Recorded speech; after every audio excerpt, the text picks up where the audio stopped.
Afternoon, everybody. Welcome to our last ISO 14001 overview class. We'll get started in just about 2 minutes.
All right, so it is 1 o'clock here, Eastern Standard Time in North Carolina. We haven't gotten the polar vortex yet, so it's still kind of warm, but starting to rain. So welcome to our last class. The way I've got my computer set up, I'm in my work office, so I can't actually show my camera. So hello, I'm waving hi to everybody. All right, let's see if the technology will work today. There we go. Okay, just again, brought to you by our Environmental Stewardship Initiative and our waste reduction partners, and I thought I'd change up some of the pictures for you guys to see. You've got some of our staff visiting one of our water treatment plant facilities, one of our industrial facilities. You're seeing their compost and collection area in their cafeteria, and then there's hopefully soon to be Secretary Reagan, head of the EPA, giving out some awards to one of our, I think it's our oldest member, Zenzo, that makes automotive parts north of the Charlotte area. So today we're going to start off. Some of you guys have put some comments in that the hand raising feature wasn't working, and so it's turned on our end. So if a couple of you would try to raise your hands just so we can see if we can see that going on. Right away, Marcia. I see a lot of hands popping up. So okay, so we're kind of stumped as to why that wasn't working before, but we are seeing you guys raise your hands, so you can unraise your hands. All right, so sometimes there's been some quirks with GoToWebinar just before we got on the air. Some of us could see the handouts in the class, and some of us didn't even have the option. So well, at least today hand raising is working, so if that's an option you want to use, we can do that. I wanted to point out we changed up the handouts and we were able to get that design guidance workbook into the handouts as an Excel, so you should have everything. And then we had gone over that new project worksheet last class, and that's specifically in step 4B if you're looking for that. Other handouts we put up, Angela's going to do a root cause exercise with you today. We have a blank certificate for you to print out, so if you'd like to have a certificate of your attending the class, get that from the handout section. And then the other thing that was, some of you noted you wanted the contractor environmental briefing that we were speaking of, and that's also a separate Excel file in the handouts. So just try and download those at some point over the afternoon. And like we said before, we're going to be sending out the links to the recordings now that we're going to be done with this last class.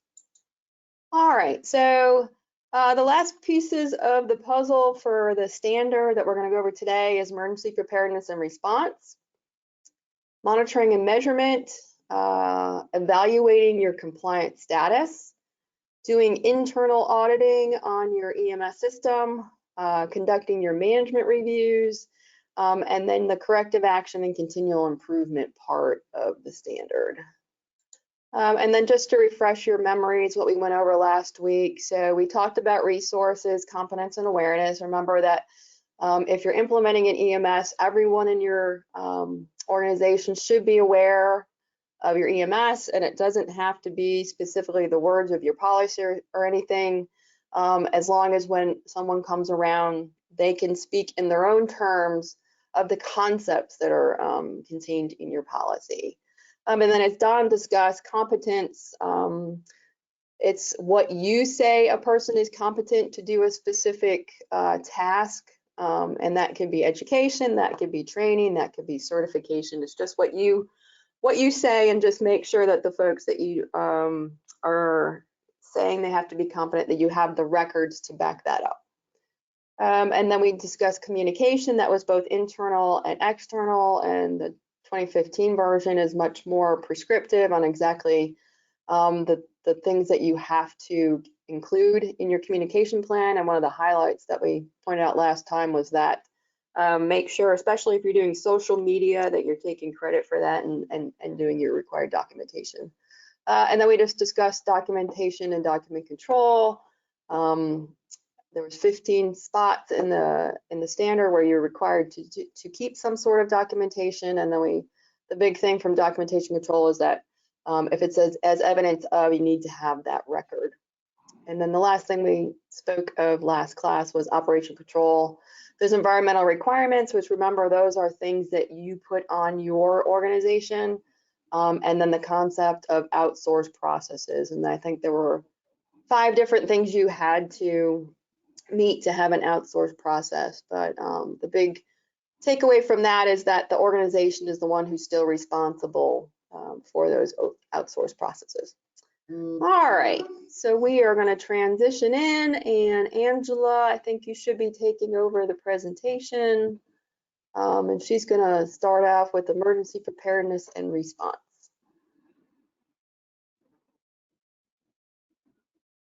Okay, can you confirm your CMS screen? I am. Alrighty. So welcome back, everybody. I am actually using my backup computer from the start today, so hopefully we won't have the same issues we had last time. Sorry about that.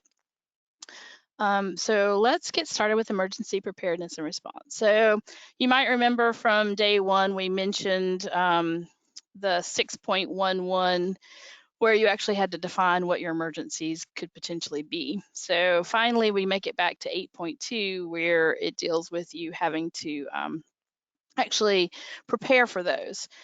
So if you're used to the old standard, you no longer need a procedure for how you're going to identify your potential emergency situations. The new standard actually puts more emphasis on preparing ahead of an emergency in order to mitigate any environmental impact. So before an emergency even arises, what you can do to reduce that environmental impact should it happen. Those are the kinds of things you should be thinking about. The biggest difference is that requirement for documented information. So now you actually have to keep a record. So the standard says the organization shall establish, implement, control, and maintain processes needed to prepare for and respond to potential emergency situations that you identified.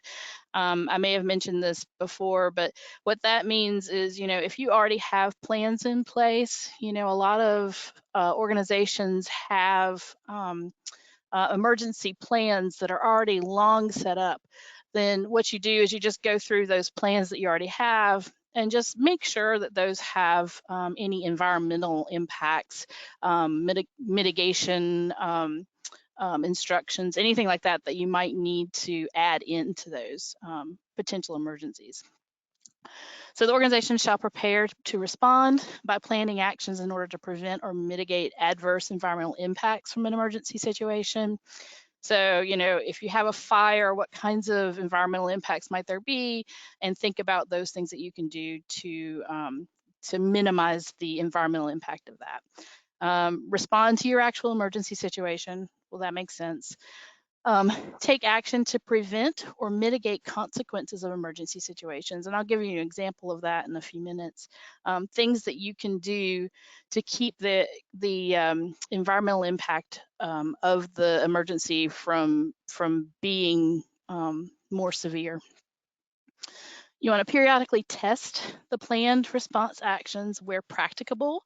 So practicable, remember, means if at all possible, not if convenient. So that means you have to test your plans. Testing the plans doesn't mean it has to be, setting off the fire alarm, although that's, an easy example of what folks do on a regular basis. But if you have something where it's hard to put into practice, the actual plan itself, you can do tabletop exercises. Periodically review and revise the processes and planned response actions, particularly after the occurrence of an emergency situation or a test, and then provide relevant information and training related to the emergency preparedness and response.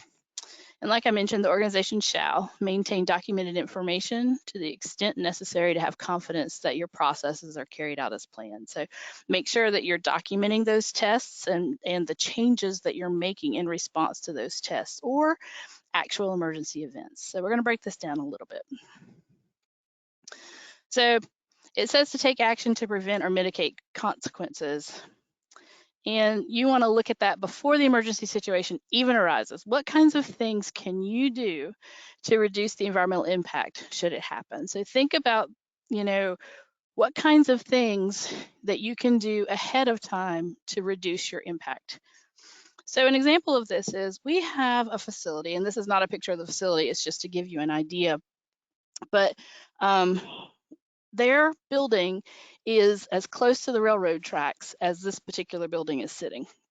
Now, if a train were to derail and hit that building, you want to make sure that you've done everything you can to make sure that there's as small of an environmental impact, not to mention the health and safety issues, as possible. So they have several lines in their facility. Some of them use chemicals. So would they want to, store their chemicals on that side of the building? Would they want to actually have a line that has some sort of hazardous material on that side of the building? Would they want something that is potentially explosive on impact on that side of the building? No. So one of the things that they can do to plan ahead of time would be to move all of those things to the opposite side of the building. So that's just kind of think through things like that. If there were a fire, what kinds of things can you do to reduce the impact of that situation? Because, things like this do happen. So you have to be careful. It's interesting that exact same facility that has the railroad tracks really close to them also has their parking located underneath, literally underneath, an on-ramp for a major road. It's not really an interstate, but just think that kind of size when you think about that. So basically, if you were to look straight up from their building, you're seeing the edge of the road. So someone could throw things off of the overpass onto the roof of their building really easily. If a car were to go careening off the road, it could, in theory, land on their roof. So there's all kinds of things they needed to think about. And because they had been there for so long, basically everything built up around them. The train used to deliver stuff to them and that building and others that are very near to them, but no longer does. So it's just always been there for them. So these things were just, second nature to them, and they never thought about the environmental impacts of them until we happened to mention them. And they're like, oh my gosh, you guys are right. We need to add those things in. So make sure that you're looking at it with fresh eyes and that you're not assuming things that have always been there won't happen or that they're already taken into account in your system. You want to look at everything. So we have another facility that has a tank, kind of like this one. Again, this is not a picture of theirs. It is a nice, pretty picture that was easy to find on the internet. So, but it looks a lot like this. It was a tank with the piping that came down. The facility had a secondary containment tray thing that went underneath their entire tank, and then it was inside of a concrete berm area. Well, we have hurricanes. They are down east in our state, and the area around their plant actually flooded. And they didn't think, they had walked their site and they didn't see anything. They thought everything was fine. We happened to go out there on a different visit, just, to kind of check in on them, see how things are doing. And we got to that tank, and we happened to notice there were a couple of little twigs underneath, sticking out, just the edges of them sticking out from underneath that metal tray. Turns out that metal tray was not attached to the concrete in any way, and that tank had floated. Luckily, that piping had held it down and didn't allow it to float away. And the piping also did not crack. They did inspect it. So they got really lucky because, again, things can happen. So, think about things like that, stuff that's outside and the types of weather that you have in your area that might be an issue for you. We have another member that has large stacks and they're out on the coast. And so they've tied all of these stacks down with lines to keep them from falling over in a large windstorm. So you want to think about anything that could potentially cause an environmental impact to you in an emergency.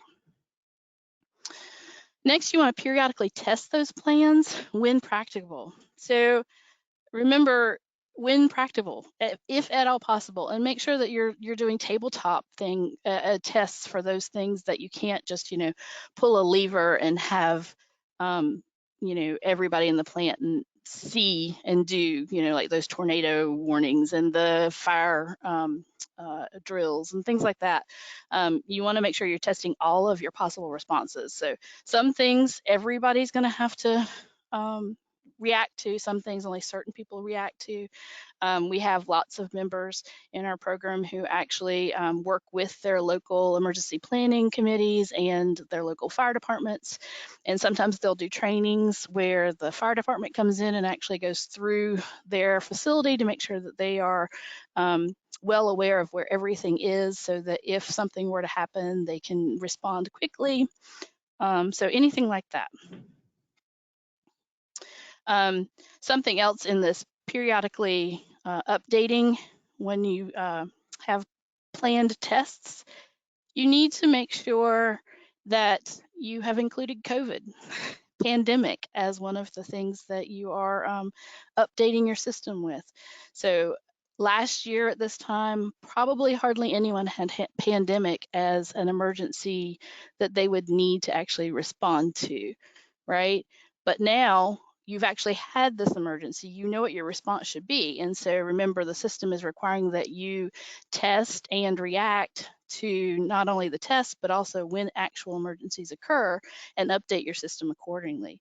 So if you have an EMS in place already, or if you're developing one, make sure that you're including pandemic, because there's nothing that says that this won't happen again, right? So you want to make sure that your review could be done.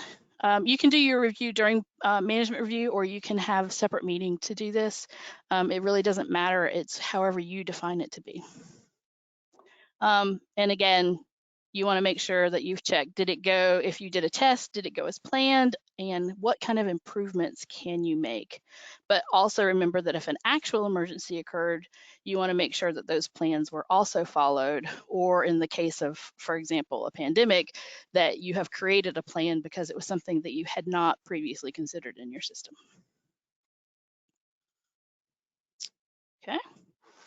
Then you need to provide relevant information and training related to your emergency preparedness as appropriate to interested parties, including people working under your control. So you want to train your employees, you want to ensure that contractors and suppliers that are on site know what they need to do, where they need to go. Maybe you always have somebody who is stationed with them while they're on site. Maybe you just give them a map and appropriate phone numbers to call. Make sure that you can get hold of them, especially if they're on your site, but you have a really large site and you can't get to them quickly. Make sure you have a way to get hold of them, because if, for example, a tornado warning comes up out of the blue, you want to make sure that they know that they need to get in and safe as well. Don't forget that they're out there.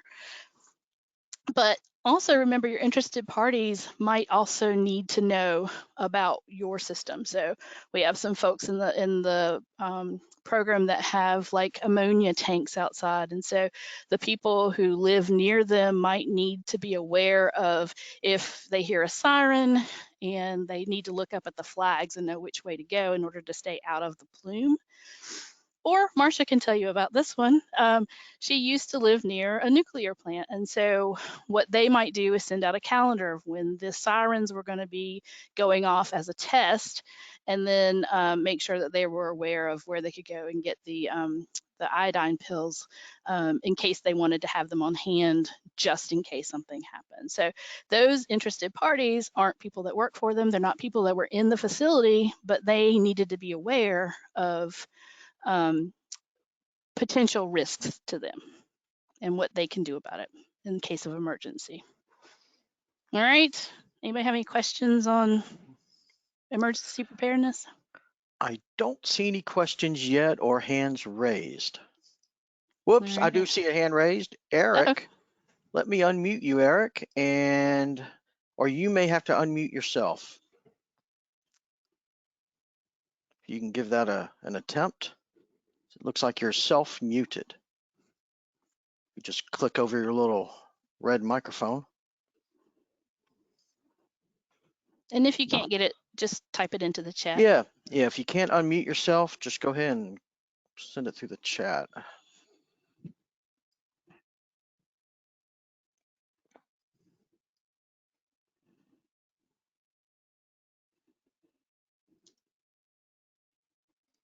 Well, don't see anything yet. Okay.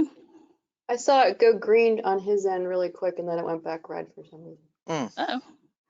Okay. Well, try it again. Yeah, I was going to say, feel free to type it in. Okay. Well, we do have a question that came in from Anita. With regard to preparation, would a situation be cyber hacking? It could potentially, especially if they get into systems that control like your control devices, or if, for example, you work for a wastewater treatment facility, or you have that kind of thing where your control is electronic, and there is some way for them to get control of that through the internet. I don't know. Most of those systems aren't necessarily. No, it actually just happened within the last week to a water treatment facility, a small one down in Florida. Mm-hmm. They didn't think, that they had their SCADA system, and the operator, from what I read, saw somebody come in remotely, and he didn't think of it because their operators often come in remotely to the system. But then they went to the sodium hydroxide and cranked that puppy up so that it would be a very high pH. And they were in there for about 3 to 5 minutes. And then once they left, he went back in there and lowered it down. Luckily, it wasn't like their finished product. I think it would sit in like a clear well or something for 24 or 36 hours. Anita just responded, Oldsmar, Florida. Yep, that's that. Yep, there you go. So yeah, absolutely. Anything that could potentially cause an environmental issue should absolutely be included for your EMS. But the EMS says all potential emergencies, including those that have environmental impacts or could potentially have environmental impacts. So you want to think about all of those things, even if there isn't an environmental impact. Yeah, and it looks like Eric is unmuted. Eric. Am I live? You are live. Hi, Eric. All right, it's just a little slow. I used to work for a nuclear agency in Illinois, and in the 10-mile emergency planning zones for every nuclear power plant are a number of parks and campgrounds, and the nuclear power plant was required to post this huge information board at the Mhm. entrance to each park, telling them when the siren tests were and where their evacuation zones were and everything else. And some of these are along the Mississippi River. There must have been 40 or 50 campgrounds and parks within the 10-mile emergency planning zone. And Wow. part of my job was we had to go to each one of them and ensure that all of their notices and stuff were compliant. Yeah, absolutely. That's a Good. example. Good example. Thank you, Eric. Anybody else have questions on this one? Board is clear right now. All right. Don, I think you're up Yeah. next. Let me redock some of these panels so I can see my screen. I'll give you control while you do that. Okay.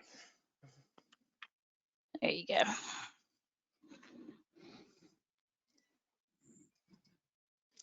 And hello again, everyone. ESI, can y'all see my screen? Okay. We can. Okay, great. Well, it's good to be back, everybody. Thank you for joining us again. And remember, if I happen to zip by on a slide here or there and you didn't get a chance to ask your question or raise your hand, go ahead and do it. We can backtrack with ease. And we have a wealth of information surrounding me. So if I can't answer your question, I'm sure my colleagues can. But with that, let's start off with performance evaluation with the ISO 14001 standard and element 9.1 or section 9.1 of monitoring, measurement, analysis, and evaluation. Let me get to my arrow key. And away we go. So in 911, monitoring, measurement, analysis, and evaluation, that's a mouthful, but acronym you'll see sometimes is ILM-AE. The standard states that the organization shall monitor, measure, analyze, and evaluate its environmental performance. And we'll dive a little bit deeper in that as I go, but why? Well, basically to make sure that your EMS is up to par. That's working properly. It's moving along, setting you up for success. It also states that the organization shall determine what needs to be monitored and measured. Is this in-house? Is it required by corporate? Is it by regulatory, a permit? Methods for monitoring, measurement, analysis, and evaluation to ensure valid results. So what methods are you going to utilize? A couple examples I've got from personal experience. Years ago, as a contractor, I'm got a mind of its own there. We got tired of spending all this money on glass bulb thermometers, certified glass bulb thermometers, and we would go through those like candy because a lot of them would get broken into field, et cetera, and yes, they were properly retained, cleaned up, et cetera, and all that. But the money it would cost to buy these pieces of equipment, which were vital to our testing, the costs were going through the roof. Well, we found out we could actually calibrate these in-house for our monitoring, measurement, and analysis. And but you had to have a method in play. You could just buy one certified glass bulb thermometer, use that as your standard, and then do the proper calibration on these. But then you had to have that proper paper trail in place, that method in place to justify your means. Another example would be water plant, wastewater treatment plants. A lot of times contractors come in and do the job to calibrate flow meters. Well, one organization, they were strapped for money, for funds, and they ran it through us. This is one of my regulator days. And yes, you can do that in-house as well. But again, you have to have the proper methods to do such, to ensure monitoring and measurement and analysis is accurate. You have to be able to justify that, just not a sticker on the monitor and showing a date and initials. No, now when somebody comes out and sees that, you've got to backtrack with some paperwork and justify those means. So remember that the methods are so important, but also you need to be able to justify these methods. The organization shall determine the criteria against which the organization will evaluate its environmental performance and appropriate indicators. Well, indicators, what kind of performance indicators are we talking about? There's management performance indicators. That involves policy, people, planning activities. How about practice procedures, decisions, overall actions in the organization? You can consider operational performance indicators. These are inputs, the supply of inputs, the design, installation, operation and maintenance of the physical facilities and equipment, outputs and their delivery. There are also environmental condition indicators. These provide information about the local, regional, and national or global condition of the environment. It may help an organization to better understand the actual impact or potential impact of its environmental aspects and assist in the planning and implementation of your environmental management system. Also, the organization shall determine when monitoring and measuring shall be performed. Right? Again, is this in-house? Is it a corporate mandate? This is a regulatory rule, via a permit, etc. And the organization shall determine when the results from monitoring and measurement shall be analyzed and evaluated. Again, just what I said. Is this an in-house rule that you're implementing, or is this decided by your permit if one is in place? Also, the organization shall ensure that calibrated or verified monitoring and measurement equipment is used and maintained as appropriate. Those early examples I gave with thermometers and flow meters. Hey, again, you have to justify this. And if you have a third party coming in, make sure they can justify this for you as well. It's all about paper trails, okay? So if you get someone else to do the job for you, make sure they're doing it appropriately. I'm sure you're paying money for that as well. If you're doing it yourself in-house, though, it's even more so important to let an auditor or an inspector know that you are abiding by the methods that are in place. So continuing on this, the standard states that the organization shall evaluate its environmental performance and the effectiveness of the EMS. All right, the organization shall communicate relevant environmental performance information, both internally and externally as identified in its communication process and by its compliance obligations. And once again, the organization shall retain documented information as evidence of the monitoring, measurement, analysis, and evaluation results. So a few comments about this. In general, when determining what should be monitored and measured, in addition to progress on environmental objectives, the organization should take into account its significant environmental aspects, compliance obligations, and operational controls. Now, the methods used by the organization to monitor and measure, analyze, and evaluate should be defined in the environmental management system in order to ensure that the timing of monitoring and measurement is coordinated with the need for analysis and evaluation results. The results of monitoring and measurement are reliable, reproducible, and traceable, as I mentioned earlier with those examples. And the analysis and evaluation are reliable and reproducible and enable the organization to report trends. This is a self-help tool.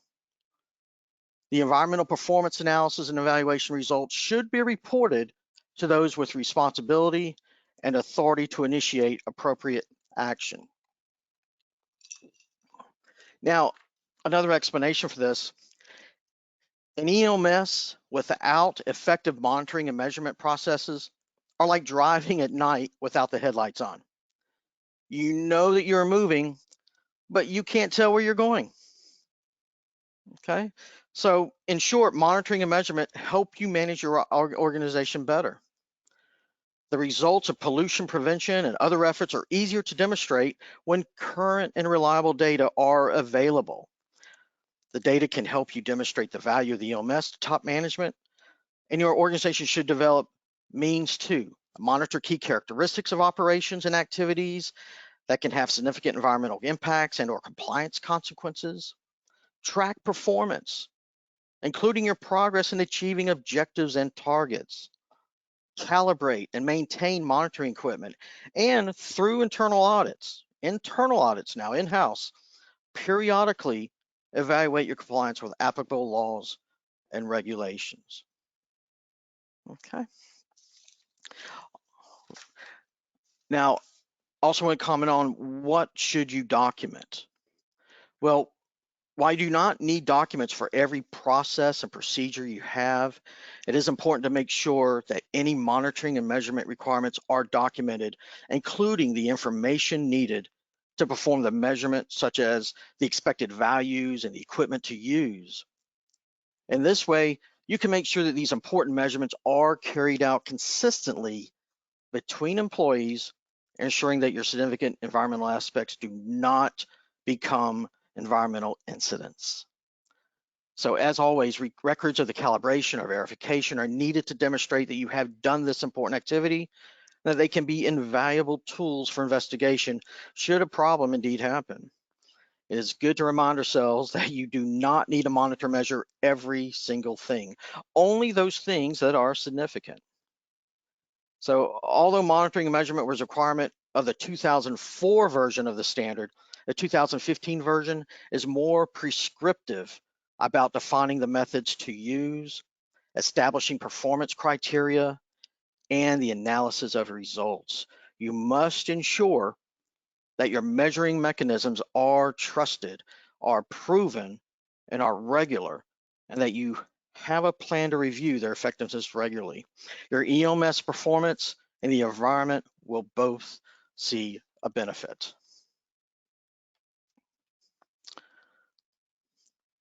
Okay, so evaluation. The standard states that the organization shall evaluate its environmental performance and the effectiveness of the environmental management system. This can be done by the environmental management representative, by the EMS team, by middle management, during top management review, or all the above. You can have sign-offs for each level. Something to consider.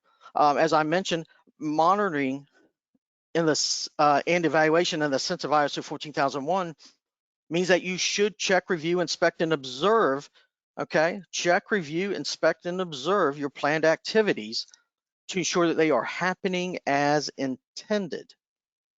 So, for example, if an operational control states that housekeeping audits will occur twice weekly, then this is considered a monitoring process.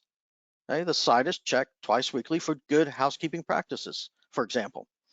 This could also involve visual checking of the integrity of bunding around solvent storage tanks, for example. Now, once the EMS is implemented, the standard requires permanent monitoring and evaluation of the system, as well as periodic reviews to do the following. You can evaluate the effectiveness of the implemented EMS and evaluate environmental performance. To objectively evaluate how well the minimal requirements of the standard are fulfilled. To verify the extent to which the organizational, stakeholder, and legal requirements have been met. To review the sustainability, adequacy, effectiveness, and efficiency of the EMS. To analyze a root cause of problems. I believe Angela's going to speak about that today. To demonstrate that planning has been successfully implemented and evaluated. To assess the performance of processes. Right? This is in order to improve performance. And finally, to determine the need or opportunities for improvements within the environmental management system. Right?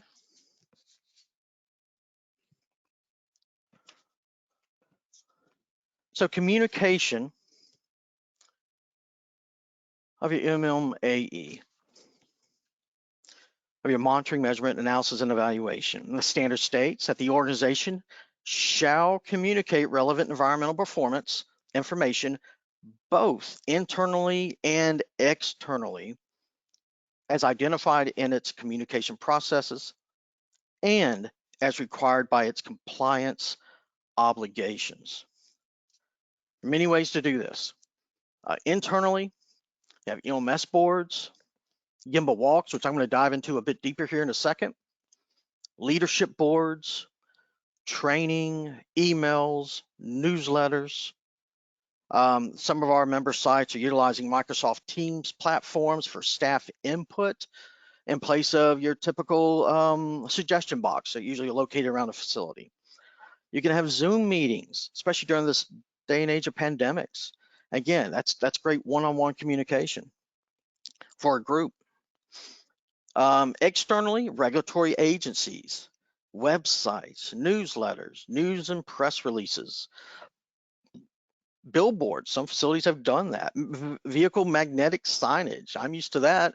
Back in the contracting days, I mean, we're traveling 60,000 miles a year on average, and pulling a 10,000 pound trailer behind us. That's a great way of getting the message across. Now let me go back to internally with gimbal walks. This is a favorite of mine. Whoop. I've been able. Wow. My keyboard's really sensitive today. I'm sorry. I've been fortunate enough to participate in gimbal walks, both as an employee and I've witnessed them as a regulator inspector as well. If y'all aren't familiar with it, I'm sure many of you are. No matter how small or large your business model is a vital tool to consider, at least in one form or another. Gimbal walks, it denotes the action of going to see the actual process, understand the work, ask questions, and learn. It's also known as a fundamental part of lean management philosophy. Now, executive at Toyota years ago led the development of the concept of the gimbal walk. A common issue when a complex project is underway is that people involved sometimes lose sight of the detailed work that goes into the very process that they are trying to improve.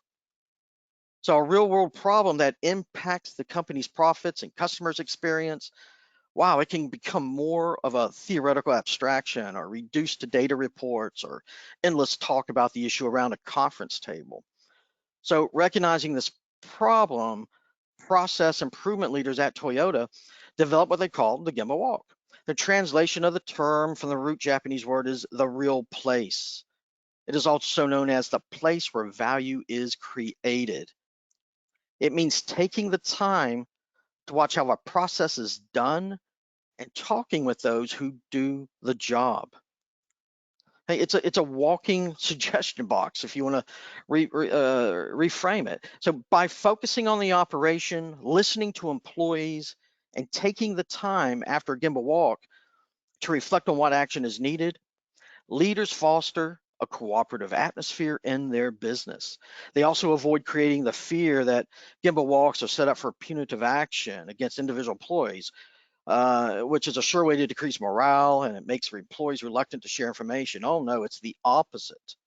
This is a way to communicate. This is a way to see what actually works, and to look, look eye to eye, hear the dialogue.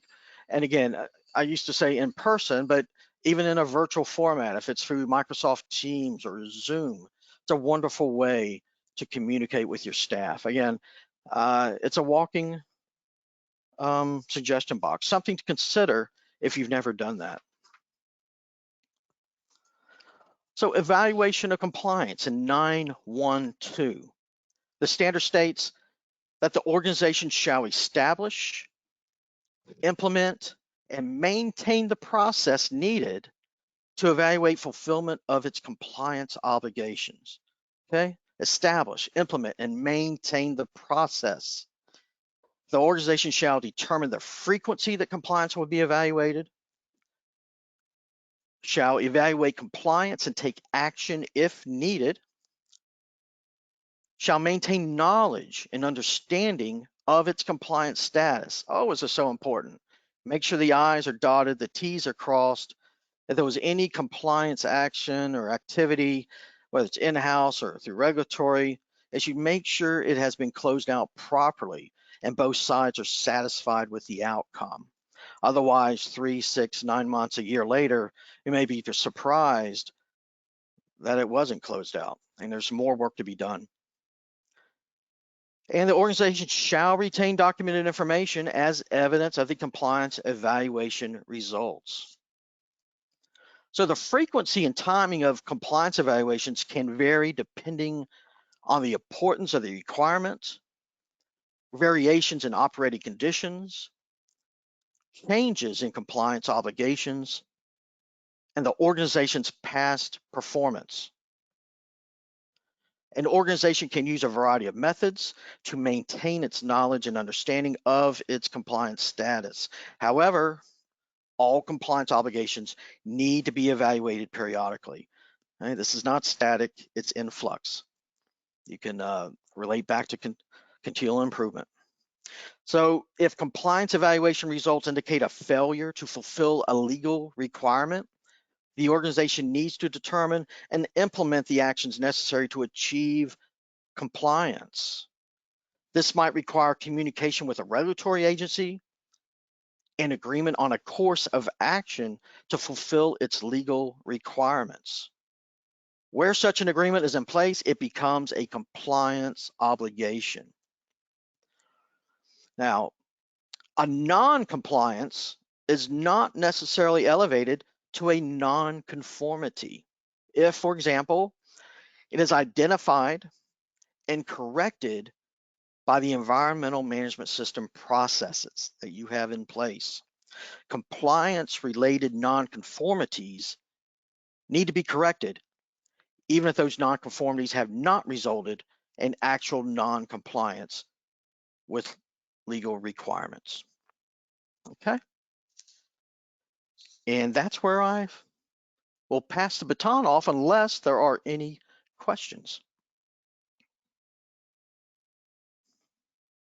Don, I'm not seeing any questions right now. Do you have a hand up? Yep. So I will attempt to unmute Julia here. Good. Thank you. I just wanted to ask if you could repeat that last statement again. That was a really good statement. I want to make sure I got that down. Yeah, on the non-compliance, yes. Yes, where you said Yeah. non-compliance is not necessarily reported That's as right. non-performance. I'll be more than happy. Thank you. A non-compliance, and by the way, you can also find this in the back of your, if you have the copy of the standard as well, the appendix 912, the statement is there as well. But let me go ahead and repeat that. Under 912, a non-compliance is not necessarily elevated to a non-conformity if, for example, it is identified and corrected by the EMS process. Okay. Compliance-related non-conformities need to be corrected. So they need to be corrected even if those non-conformities have not resulted in actual non-compliance with legal requirements. So it may not touch a issued permit, but it may be something you've established in-house or within your EMS. So it still needs to be corrected, but you're not necessarily going to receive a notice of violation for it from a regulatory agency, for example. All Is right. that clearer than mud, or? Yes, I really, really appreciate that. Thank you. No problem, my pleasure. Okay, Don, we did have a question come in. Troy is asking, is there agreed upon general rule for EMS coordinators' time to manage the program? Example, lab EMS coordinator should generally devote X hours per week, heavy industry X hours per week, etc. Well, feel free to correct me, but I would say that is established by the organization within the EMS. That is something that you would determine. Would that be appropriate, Marcia, Angela? Yeah, I mean, go ahead, Angela. I was just gonna say it's gonna be different for everybody. The size of your organization, you know, how much environmental impact you might have in that particular area might make a difference. So it's going to be different for everybody. And as far as I know, there's no even rules of thumb documented anywhere. Yeah, I know my short time in this program, a couple of years, I've yet to see that spelled out that in anyone's EMS. So. No, I mean, but if you're the person that's mainly responsible for an EMS, it's going to take a large portion of your time, especially when you're initially setting up. But even after you've got it up and running, so I keep mentioning them, our municipal solid waste division, they have one person that's responsible just for the documentation piece. Part of that is because they had a partial paper system, but they recognize that they need to split up those responsibilities because you can't just leave it to one person. And that's when you go back to our initial class, that's why they put that leadership piece into the standard again, is make sure that the requirements and the time and resources needed to make sure your EMS is functioning are appropriated. So, if it's one person and they're spending a lot of time, then maybe you need to divvy up the responsibilities. So a little bit of a winding discussion there about that one, Troy, but thanks for the question. I just had a few thoughts on that as well. Okay. And I wanted to, hopefully I'll remember this, but chat about this a little bit at the end of management review. But just from my time in industry, you can certainly wear yourself out and spend 60 hours a week trying to spin all those plates. But just remember, you do have, a team around you. And even if you are, just a champion of the environmental group, think about all the meetings that are happening where you would love to be a fly on the wall, right? Just if nothing else, to be awareness of what decisions are being made about a certain production line or a new building, or maybe even like a new janitorial contract being struck, right? Think about all those things that we've discussed up to this point, and what meetings are happening where you might need to be invited or invite yourself to, if nothing else, just listen and see what the team around you is deciding that might impact the EMS. Right, that also goes to our discussion last week of the control piece, and getting in those new project planning things. A lot of time they'll leave EHS off the list of important people to update, and we really need to change that and get them, in the room. Like Scott says, even if the only thing they're doing is listening at that point, something might be mentioned that they need to be aware of to make sure permits are happening in the right order, to make sure that, all of the I's are dotted and T's are crossed. So, all right. Are we ready to move on? Okay. Yeah, Angela, if you like, I'll make you the presenter. I got it. Okay, great.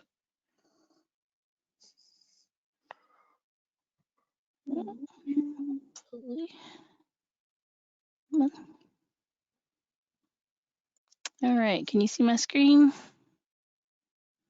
Yes, Yes, ma'am. yes, I can. Good deal. All right. So we're going to move into internal auditing.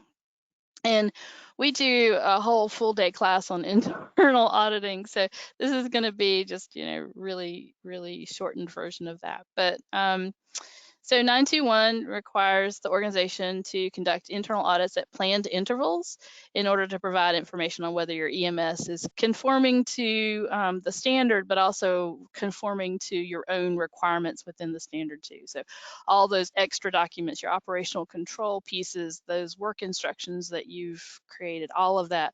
So you're looking at, does what you've created meet the standard, but you're also making sure that you're meeting what you say you're going to do too.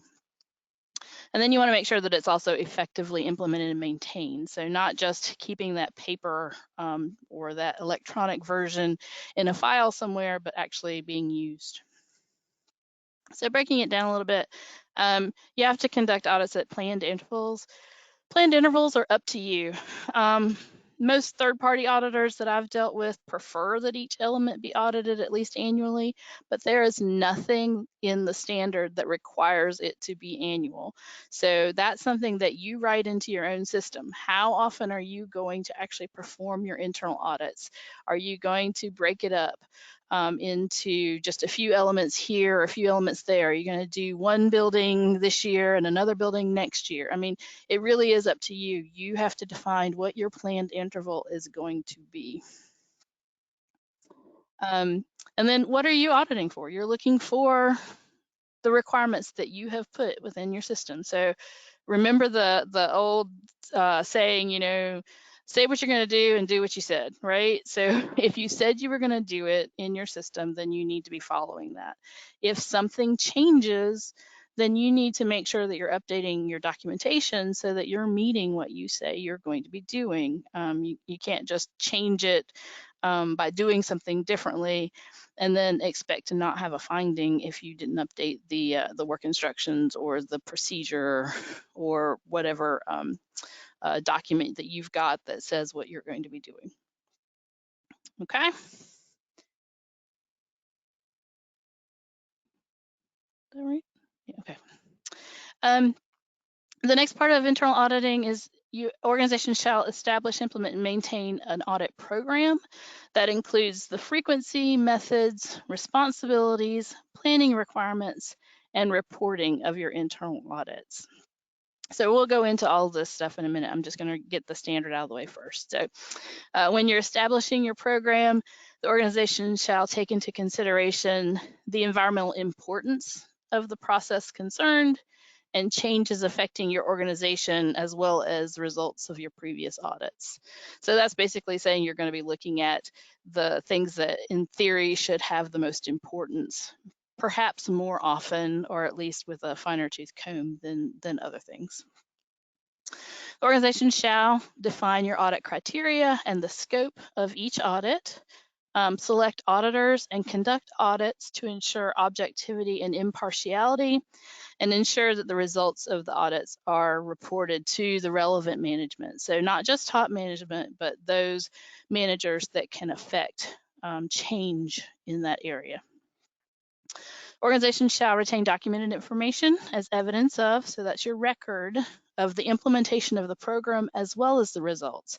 So not only are you recording those audit reports, right, from those individual audits, you're also showing that the audit program is functioning as planned as well. All right, so your audit plan has to include each of these items. You know, you have to know how often you're auditing, what methods are you going to use. So are you going to use a checklist or have a team of trained auditors on staff? Are you going to hire a contractor? What kind of pre-work are you going to expect from the folks that are doing the audits? You need to know the responsibilities. So who's going to manage your audits? Do you have specific lead auditors? Who are your audit team members? What kind of management of that system are you going to have? And what are the auditees expected to do? Remember, their responsibility should also be defined. And then the planning requirements. So what do you need in order to plan your audit? Do you need documentation ahead of time? Do you need to review certain documents before you go out on the floor? What kinds of things do you need in planning your audit? And then, do they need training? Are there specific forms that have to be used? Is there a procedure that they have to update? And then finally, your plan has to include reporting requirements. So how are you going to document your findings? What happens when a nonconformity is documented? Who do you report to, right? So all of those things need to be defined within your plan for your audit.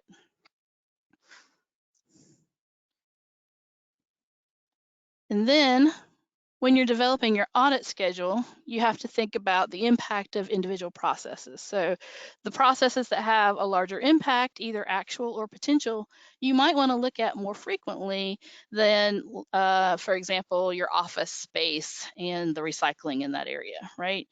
If you've had changes, then you might want to review those operations sooner than operations that have been in place and verified previously. You'll definitely want to look at findings from previous audits. Those should always be reviewed again as part of your verification of effectiveness process. And then audits include more than just internal audits. So you also want to look at your third-party audits, your compliance audits, your customer complaints, and any other corrective actions that have been generated. So you're looking at your past internal audits for those pieces, but you want to look at all those other inputs as well when you're going through your internal auditing process. And then when you're developing it, remember you need to look at both the shall statements and whether or not you meet those but also, you know, what are you doing? What have you said you're going to do?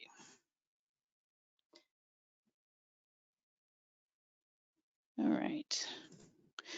So I don't know, this is kind of hard to see, but this is just something we threw together to kind of help folks to kind of get a handle on what we mean when we say you can split things up and look at some items more often than others and that kind of thing. So this is just a matrix that down on the left side, you've got all the elements that are part of the ISO system. And then in this particular example, we said, okay, we're going to audit the entire facility and we're going to split it up. Each month, we're going to look at some of these elements, right? And so in January, you see you're hitting a bunch of the elements. If you look at awareness training, they look at awareness every time they go out. So they're talking to those employees and they always ask a few awareness questions, and hopefully by the end of the year, they've got a good sampling of their employees to know where they stand overall on that awareness piece. You'll notice they're only looking at the policy once a year in October because technically, you know, in most cases, it doesn't change that frequently. So looking at it once a year is fine. You know, then you've also got things like communication, they're looking at twice. You've got your objectives you're looking at least twice. Your continual improvement, you're always looking at that because that's the whole point of your system. So do you guys have a matrix like this? You might. Otherwise, you need some way of documenting your plan that you can actually audit, right? So you can use this or you can use something like it. It doesn't have to be, you know, exact to this, but something along this line that tells you what you're going to audit and when. You want to create some sort of schedule. And then decide, are you going to audit by department? Are you going to look facility wide? Are you going to look by line? You know, whatever makes the most sense for your organization. And then you're going to split it up monthly. You're going to do everything quarterly. Or you're going to do it all annually. You could do it, like I said, where you do like one building one year and one building the next year. So it really depends on what works best for you. All right. So the next piece is that you have to define the audit criteria and scope for each element. Select your objective and impartial auditors, perform audits in an objective and impartial way, and then report the results to management. So, and then you have to document both the process and results in order to demonstrate that you have evidence of implementation. So what are audit criteria? What are we talking about here? Some folks audit mainly by element. However, you can use other forms of auditing, including regulatory inspections, third-party audits, emergency response actions, hazardous waste inspection checklists, etc. You can use all of those things, but you still have to make sure that you're meeting all of the shall statements, right? So you can take pieces and parts and pull it all together, but you still need to make sure that you're meeting all of the requirements of the standard and all of the requirements that you have put on yourself. So you want to look at those. You want to look at your SOPs, guidance documents, work instructions, anything else that you have to make sure that your employees are meeting your objectives of your EMS.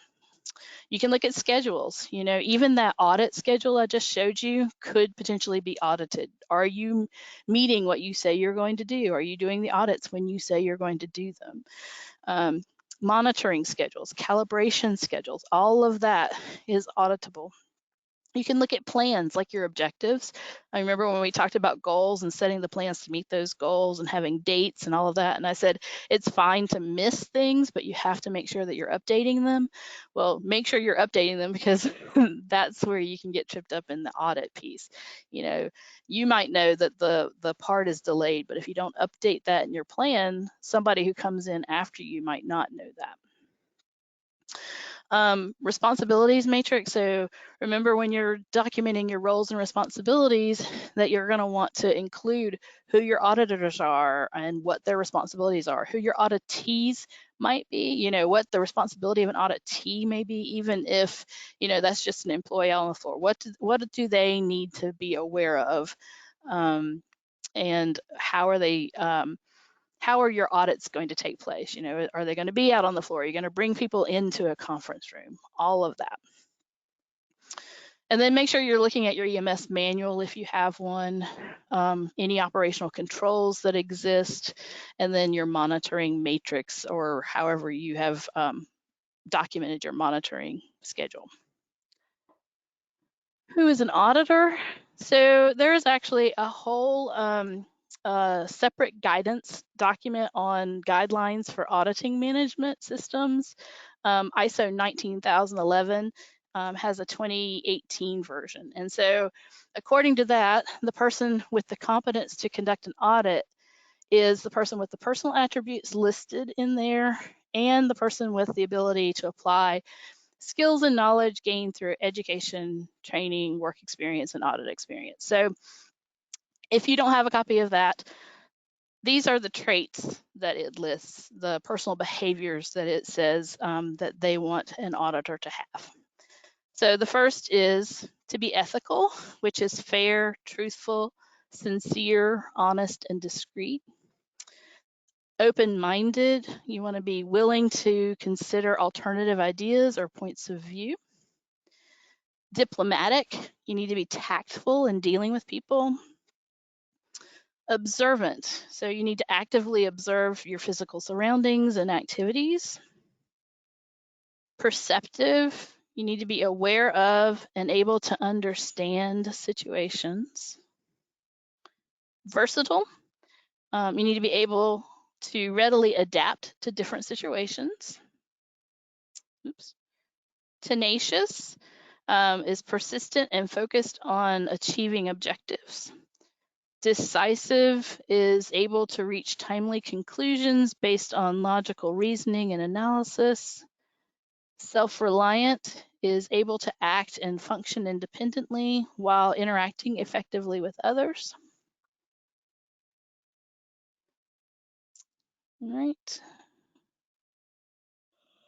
Acting with fortitude. So that's the ability to act responsibly and ethically, even if those actions are not always popular and may sometimes result in disagreement or confrontation. So that's always a hard one, you know, for people who are don't like disagreement or don't like conflict. Hi, Angela. Yeah. I've got a question for you. This is from Julia.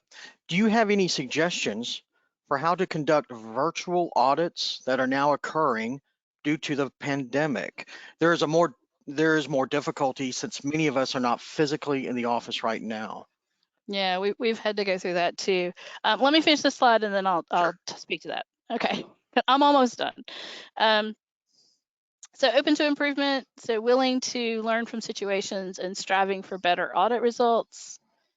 Culturally sensitive, observant, and respectful to the culture of the audience or auditee. And then collaborative, which is effectively interacting with others, including audit team members and the auditee's personnel. Okay, so speaking to virtual, yes. I'm sorry, I didn't realize your slide would keep going. Otherwise, I would have waited till the end. So, no, it's okay, no problem. Trick slides. Okay.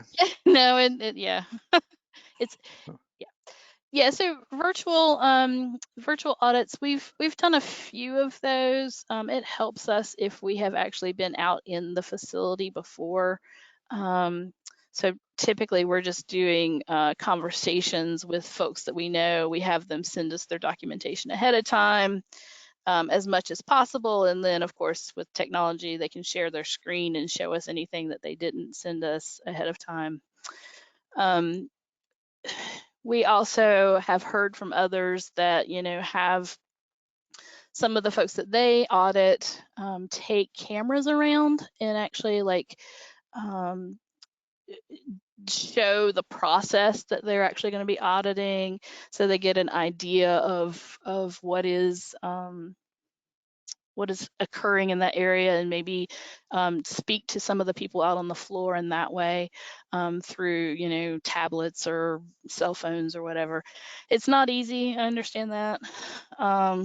You know, like I said, we at least have the luxury of being a non-regulatory program, and we're not a third-party certification body, so we can delay some things. But like I said, you know, for us, we're really relying on us having been out to a site in the past, and are doing more paperwork kinds of audits at this point, you know, making sure that what they have written down is meeting the ISO standard, more than the actual implementation piece, that we try and do as much of that as we can through interviews with the people that we are talking to.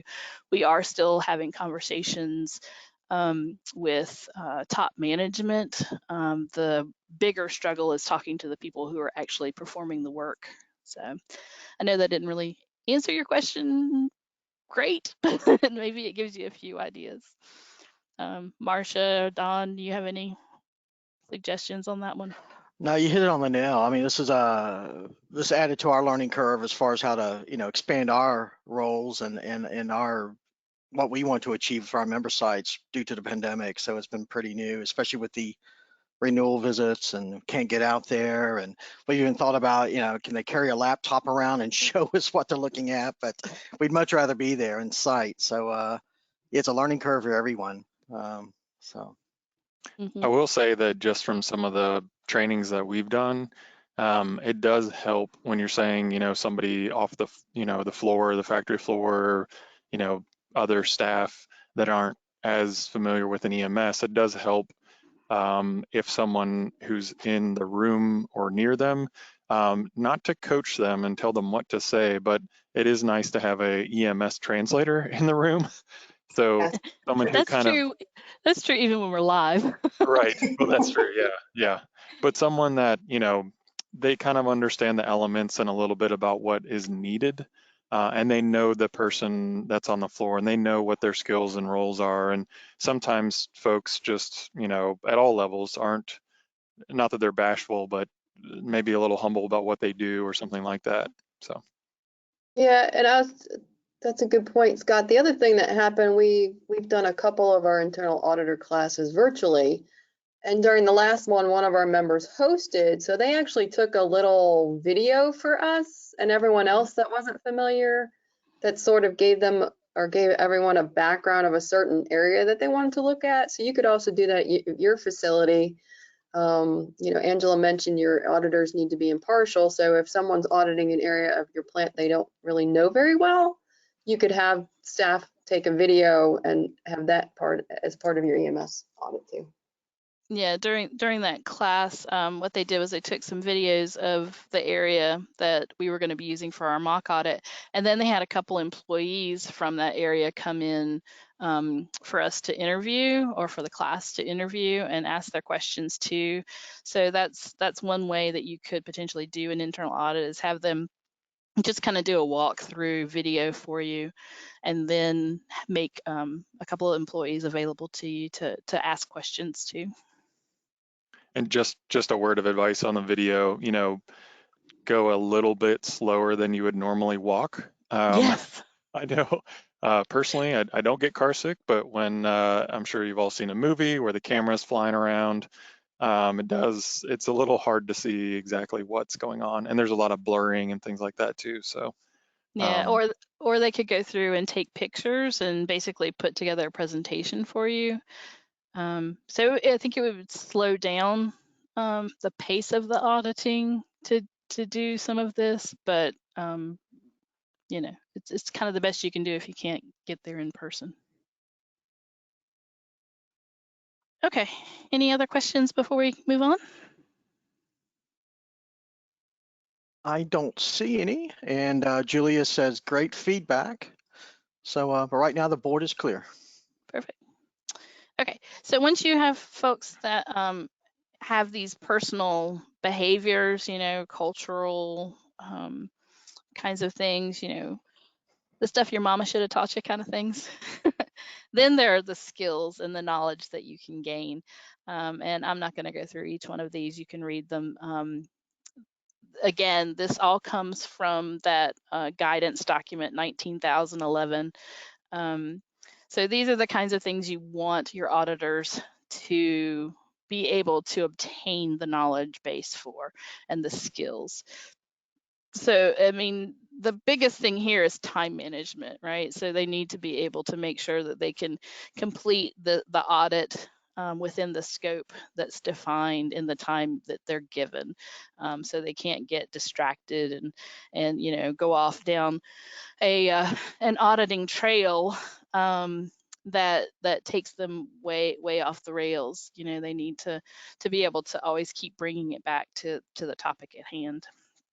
So, all right, Scott, I think you're up next with management review, and Yep. I'll move the slides for you if you don't want them. Perfect. Thank you. Yep. All right. So actually, before I get started here with 9.3, I know it's not fair to the other elements, but I think 9.3 is my favorite.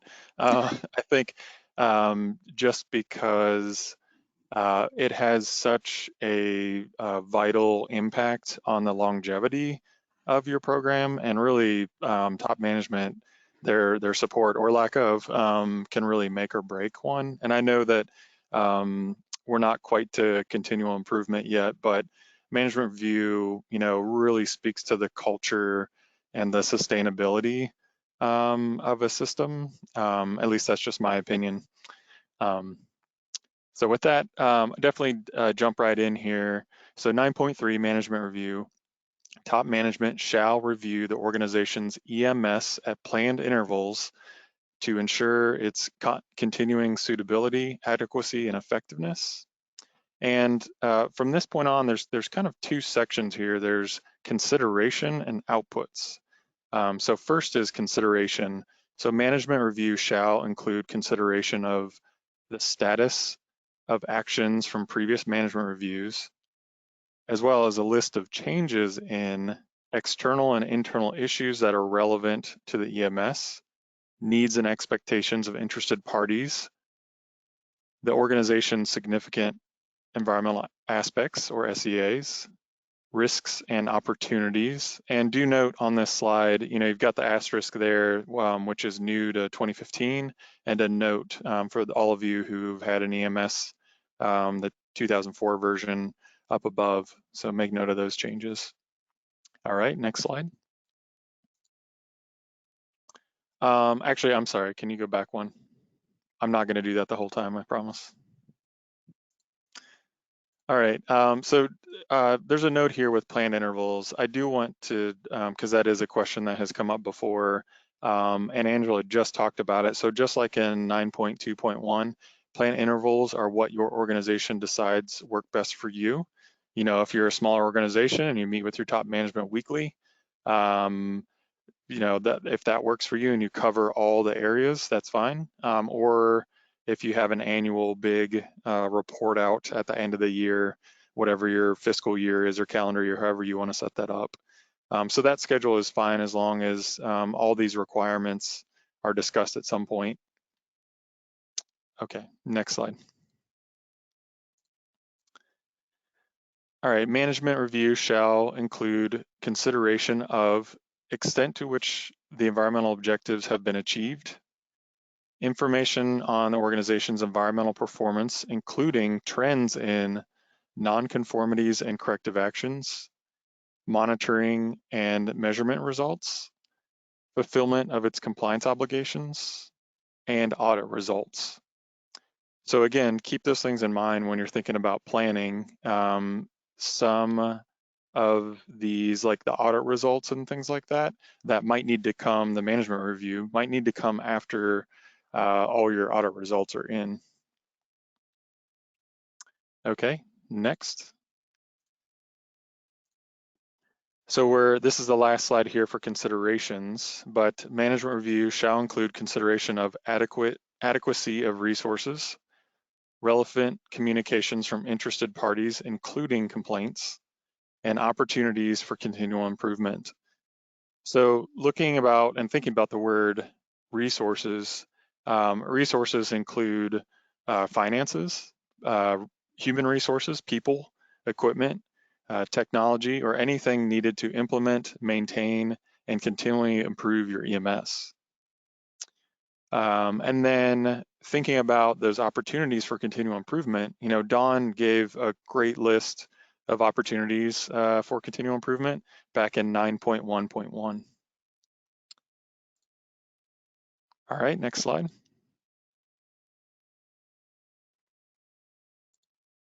So outputs, we're going to start outputs now. I mentioned there's two sections here, consideration and outputs. So outputs is a little bit different. So outputs for management review shall include conclusions on the continuing suitability, adequacy, and effectiveness of the EMS, decisions related to continual improvement opportunities, decisions related to any need for changes in the EMS, including resources, and actions if needed when environmental objectives have not been achieved.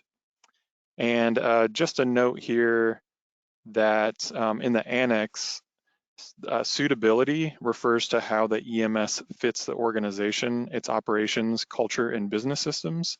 So obviously there is, like most things in the EMS here, there's a little wiggle room there in terms of what does that mean to your organization, whether you be a large organization, a small organization, complex, depending on your SEAs, et cetera.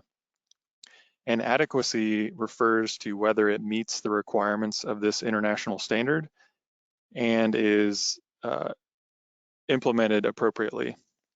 And then finally, effectiveness refers to whether it is achieving the desired results. So again, effectiveness refers to whether it's achieving the desired results. And we have an example here of I know a lot of auditors really look for that. Okay, prove the suitability, adequacy, and effectiveness. If you have a meeting and you don't write that down, how are you going to know that top management has made that conclusion? All right, next slide. So finally, with outputs, the must include opportunities to improve integration of the EMS with other business processes. It also shall include any implications for strategic direction of the organization. And overall, the organization shall retain documented information as evidence of the results of management reviews. So again, there's just an example there in the right side of the screen of an example of some management review minutes. If you don't have some type of way to collect that, that is a good option. And I believe, Angela, that is included in the guidance document. I believe it is. True? Yeah. Okay. All right. So there's an example included in that in the handouts.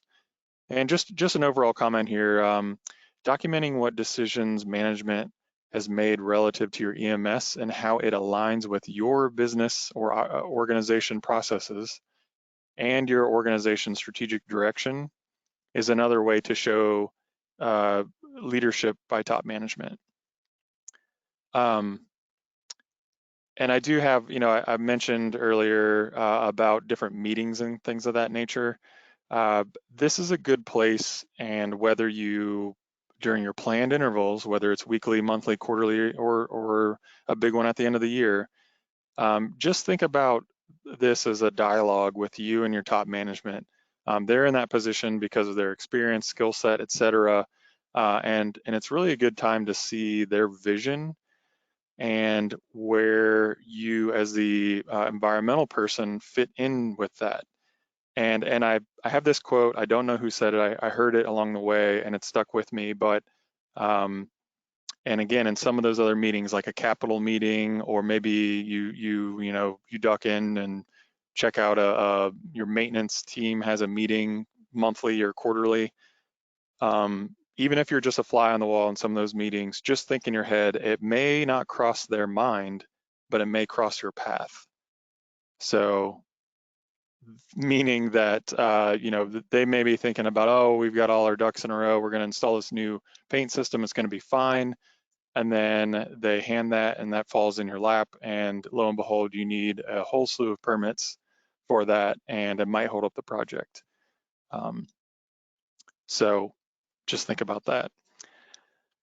And the last comment here, in true spirit of continual improvement, it looks like for those playing along, if anyone's noticed here, the word documented information there is not in purple. So extra gold star for anyone who caught that. Oh, that's on me. Good catch, Scott. So we keep Scott around. Does anyone have any questions on management review or internal auditing? I don't see any at this time or hands raised. Okay. So I'm going to say let's take a 15-minute break, and then we'll come back and finish up with nonconformance, corrective action, root cause. And we should get done pretty early today. So 15 minutes, it's 2:25, so 2:40-ish. So whatever that translates to in your time zone, that's Eastern time. So we'll be back at about 15.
Okay, we'll give everybody a couple more minutes to get settled.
Okay, it is 2:40 here on the East Coast, and it has started raining, so the cold front is coming. So let's get back to the standard. We're getting really close to the end, so that's good. Pretty soon you'll have at least heard all of it once and hopefully gotten a little better understanding of what the ISO standard entails. But the next section we're moving into, if you remember from the very beginning where we talked about the plan, do, check, act cycle, we're moving into the act phase. So some of you may have noticed that we switch the colors of the slides as we go. So you'll see we were just going through orange. So all of those orange ones should have been in the check. So now we're moving into blue, and that's act. So as you go back through and you're trying to kind of associate one thing with another, you can just kind of look for the change in color to know when you're moving from plan to do to check to act, if that helps. All right, so 10.1 is just a general statement, that very first sentence up there. So it says the organization shall determine opportunities for improvement and implement necessary actions to achieve intended outcomes of the EMS. So basically that's the whole point of your EMS anyway, right? To improve your environmental footprint by taking the actions needed to make sure your EMS is continually improving. So nonconformity and corrective action is the system that the standard uses to kind of force you to implement those actions, right? So when a nonconformity occurs, and a nonconformity is different from noncompliance, and we'll talk about that a little bit, but when something goes wrong in your system, the organization shall react to that nonconformity as applicable. So you want to take action to control and correct it. You want to deal with any consequences. That includes mitigating any adverse environmental impacts. Then you also want to evaluate the need for action in order to eliminate the cause of that nonconformity. And you do that by reviewing that nonconformity, determining what causes were, and then determining if similar nonconformities exist or could potentially occur. Now, for those of you familiar with the older version of the standard, you might remember that there was a corrective action clause, but then there was also a preventive action clause. The new version of the standard does not have the preventive action clause as a separate thing. Basically, they've rolled it all into that first statement about determining opportunities for improvement and this underlined section of determining if similar nonconformities exist or could potentially occur. I don't particularly like taking away that particular element because it kind of takes things out of the proactivity and making it reactive, but you can still keep that proactive piece by either not changing your system. You can leave preventive action in there if you already have it, or you can just make sure that you have good systems set up for obtaining opportunities for improvement.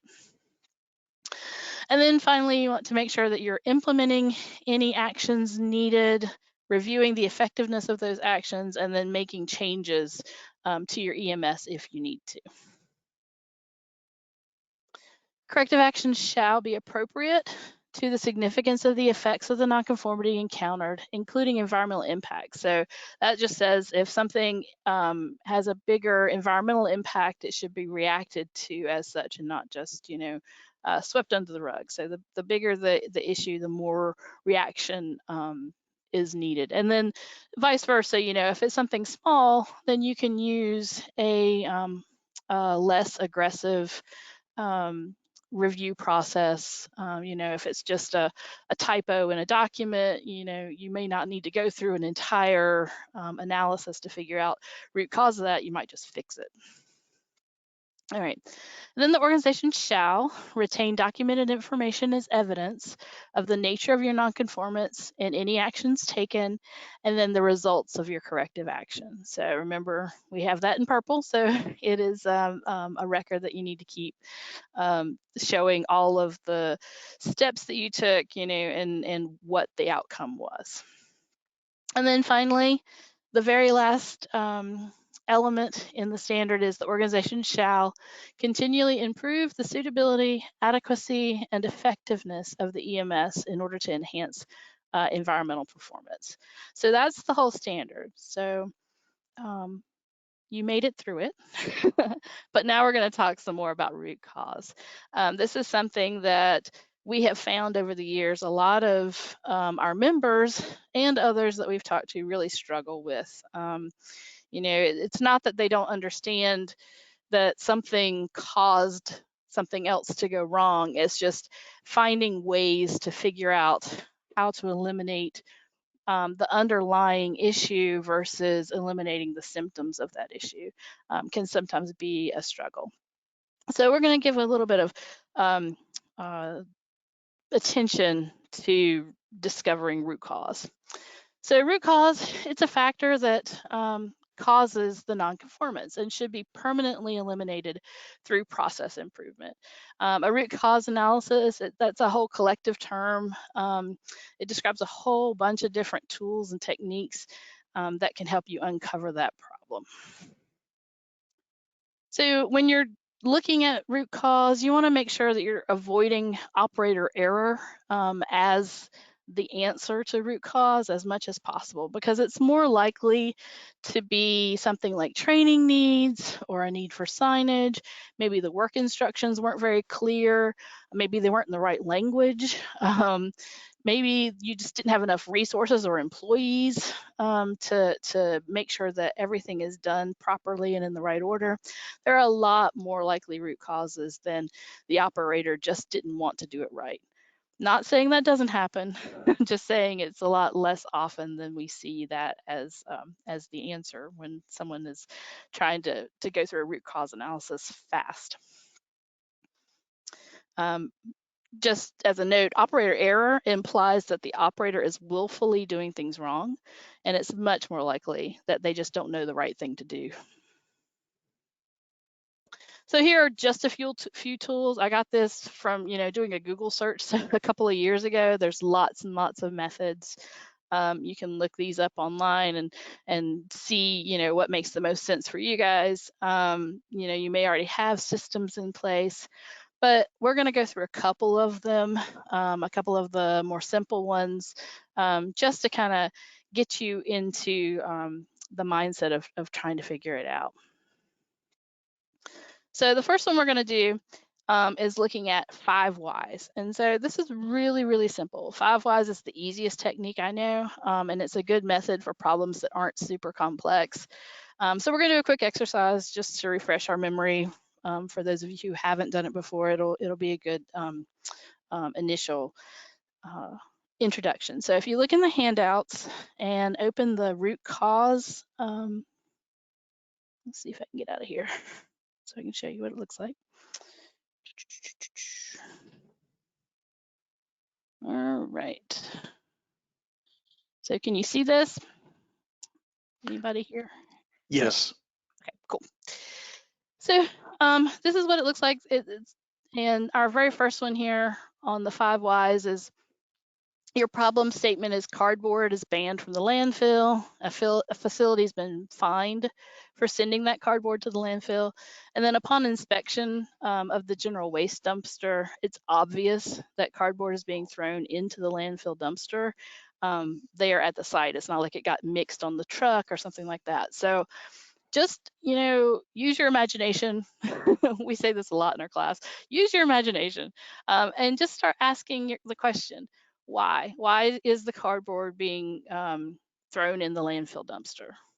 And then once you get an answer to that, ask it again. Why? Why did whatever your answer to the first question happen? And then you just keep doing that. So if everybody wants to take just a few minutes to go through that one, and then we can talk through some of the answers that you come up with. Let's see, it's 2:50, so I will give you 10 minutes. So we'll come back at 3 and talk through this one. I was just going to say, Angela. does everybody have an understanding of that? Because if you've done 5. Yeah, I was gonna say, if you have any questions, pipe up. Now's a good time. Sorry, Angela, do you mind? I know everyone at the top of their little viewing box there has the ability to zoom, but do you mind just clicking in just a few? Oh, sure. It's really big on my screen, but I can make it bigger. Oh, it's big on my screen too. Is that better? Yes, thank you. Okay. All right, Angela, I'm not seeing any hands raised. Yeah. I was going to give an example. So let's say, Yeah. Feel free. let's do a different example.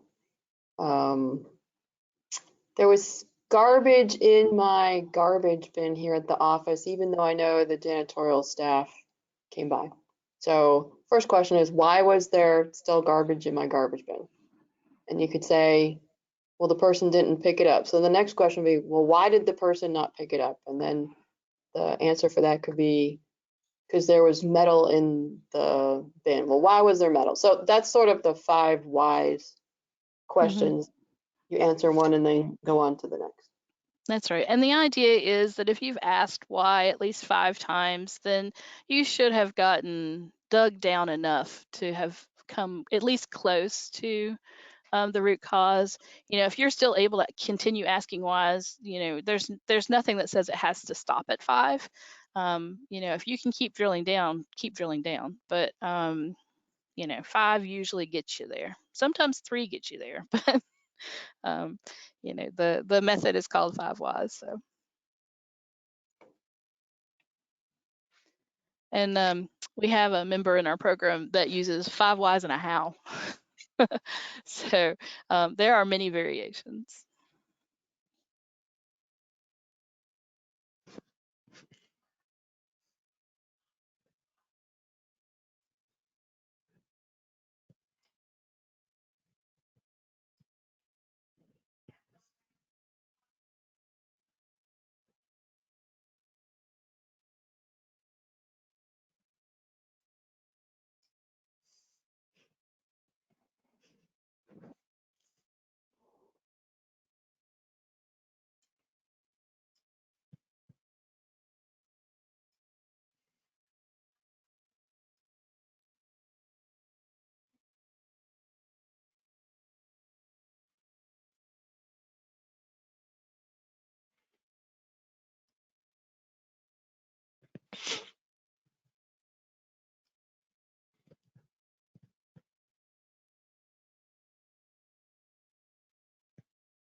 Once you're done, if you're willing to share your answers, if you could just click the raise your hand function, that'd be helpful. Love to share, 2 or 3 folks.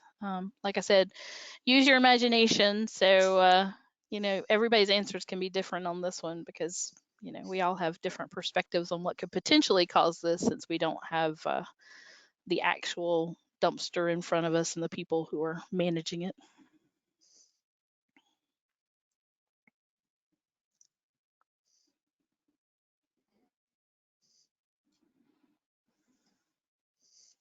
Looks like we have a hand raised, Michelle. Good. And We'll Michelle, come back to if you them in a want minute. to, okay. We'll come back to it. I was just trying to get them ready. Okay, no problem. Yeah, hang on, Yeah. Michelle. Yeah. We're going to give them a few more minutes. All right.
And we also we'll have some responses in the question box. Perfect. All right. Well, while everybody else is finishing up, let's go ahead and you said we had one that had their hand raised. We'll let them share. Yeah, it's Michelle. Michelle, you may have to try to unmute yourself. There Here we go. I am. Yep. Yay. So what'd you come up with? Well, the first why I came up with is why is cardboard in the dumpster? But the answer was landfill dumpster is easier to access. Why is the landfill dumpster access easier? The recycling dumpster is locked. Why is it locked? To prevent contamination. Why is there contamination? Employees or visitors dump garbage into the recycling container. And why is that? Could be improper signage, not enough training, or it could be that the location is easily accessible by the public.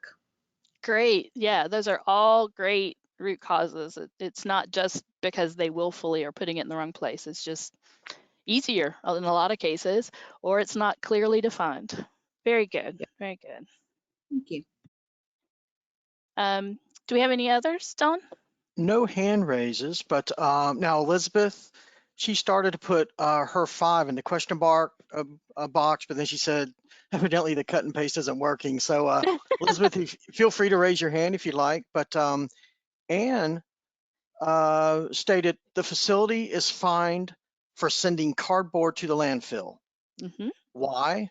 Well, the waste disposal company transported waste to the landfill attributed to our company. Why? Cardboard is being placed incorrectly into the general waste dumpster. Why? Responsible personnel are not using the correct disposal method. Why? Personnel were not trained in these procedures. And why? Training requirements were not properly defined. Good. Very Okay. good. Yeah, absolutely. Again, you landed at a potential issue in the training side. So it's not necessarily the people who are doing it's fault if they weren't properly trained. Good. Elizabeth now has her hand raised. Oh, good. And I've unmuted you from my side. Elizabeth, you may have to hit your little, there we go. Okay, can you hear me? Yes, ma'am. Okay, so I said, number one, the cardboard is in the general waste because the containers for the cardboard recycling are full. Number two, they might be full because the contractor who's supposed to pick them up is not doing so. Number three is going on a different track. The cardboard is in the general waste because it got contaminated somehow and it's not fit for recycling. Why, number four, how did it get contaminated? Why is it contaminated? Maybe it's not properly stored. And then the last one, why is the cardboard in the general waste? The workers who did it didn't know that they're not supposed to put cardboard in the general waste. The easiest answer. Yeah, of course. Whatever's So I'll closest. mute myself now. No, you're good. Yeah, it sounds like you could have done 5 whys down a couple of different paths, which is, a great transition, because the next thing we're going to talk about is the fishbone diagram, which looks at different potential categories to group things in.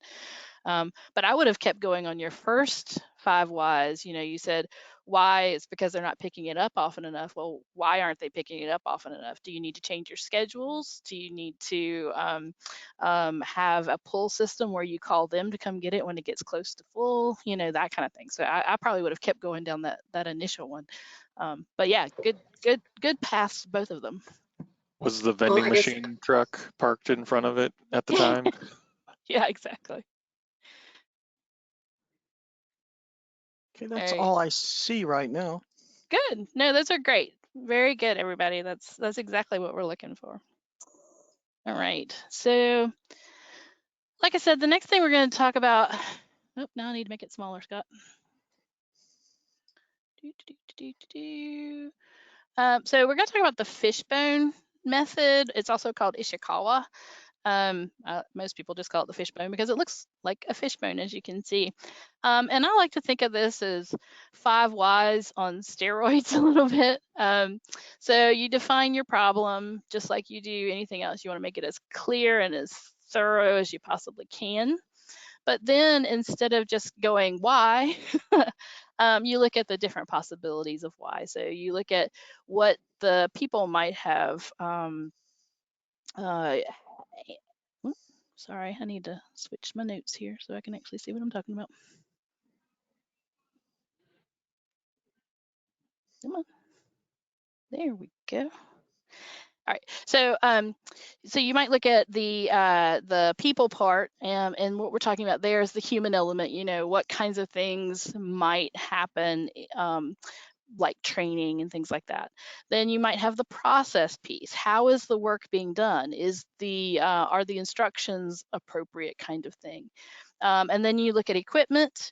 So you look at machinery, calibration, anything that might be wrong with the equipment that could have possibly caused it.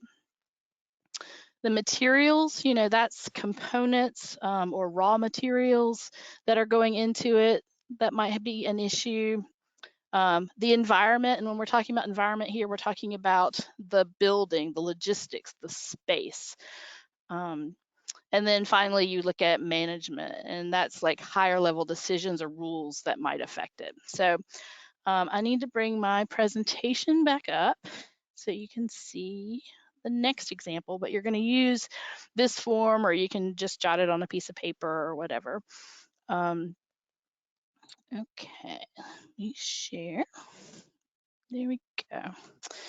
So this is a real life example from my past life. Before I was with North Carolina's DEQ, I actually worked at a coating company. And I'm not talking about the people who actually make the paint. We were the people who applied the paint. So we had an electrocoating machine, we had a powder coating operation, and then we had a zinc coating operation.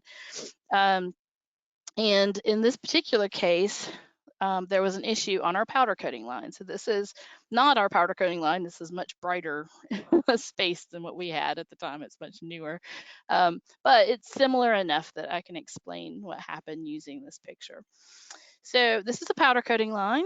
The tall enclosure that is open on the end is a tunnel, and it contains multiple spray nozzles. Each of the smaller metal boxes that are attached on the left side at the bottom, these down here, each one of these boxes. Those contain various liquids. Powder coating typically has multi-stage cleaning and etching processes that occur prior to the spraying of dry powder paint. And then the painted part goes through a curing oven where the paint then melts together and integrates with the part itself through the etched areas that are created through the acidic portions of the spray here. The facility itself had 3 lines, like I mentioned. It had an electrocoating dip line, the powder coating line, and a rarely used zinc phosphating line. Electrocoating and powder coating lines both operated 3 shifts, 5 to 6 days a week. We had 1 laboratory technician on each shift in order to test the bath chemistry of each stage on both of the electrocoating and powder coating lines. They also performed wastewater treatment functions and performed reporting functions related to these operations. And the layout of the plant will be on the next slide. I'll show you that in a second. The problem statement for this particular issue was that over a period of 6 weeks during the summer, liquid had to be cleaned up off the floor in the powder area 4 times. The quantity of liquid varied and the time between the events was irregular. However, the liquid always occurred on 3rd shift, so we would find it first thing in the morning. So hang on, and let me give you the next page so you can kind of see the layout of the facility. So the powder coating line, this was kind of in the back area of the plant. Up here is office space. My office was upstairs, so we had a training room below, and we had the spiral staircase with offices above. Our lab technicians were down here on the 1st floor. This is our electrocoating line and the zinc coating line. So you can see that, you know, basically the lab is kind of right next to the E-coat line, but had to go past the zinc line to the powder line. And if you remember those spray booths, they basically go along this wall and then down this way, and then they would come into a clean room that was kind of here. So people would load parts onto that chain kind of in this area, and then it would go through that that spray system around the corner through this line where they would actually apply the paint, because they had to get dried first before they came in here. And then they went through the oven, which was above. So you can kind of see distance wise here. Our loading docks were down on this area. Our maintenance shop was right next to the powder line. And then this was just some racks for storage. All right, so you can kind of see where everything is here. So looking back at Fishbone, I'm gonna go back so I have my notes so I don't tell you anything wrong. Some things you might want to know in order to do your 5 whys on each one of those pieces. And you may not get down to 5 on each one of them, all right? It's totally understandable because we're going to be breaking it down so much. But as far as equipment goes, things you might want to know, each one of those tanks holds up to 200 gallons. And there was a broken float valve in the 3rd rinse tank, and therefore the autofill was not working. So each one of them, in order to keep a proper level, had a float that would turn the water on, and when it reached the proper level, it would shut itself off automatically. But that was broken at the time, and the part was on back order. As far as process goes, the 3rd rinse tank had to be manually filled with water, and they used a garden hose. They would turn it on and leave it running while they performed other duties. And then the rinse tanks are emptied when the drag out from the previous tank over contaminates the rinse water. So they would test the chemistry in order to know when to actually change those baths out.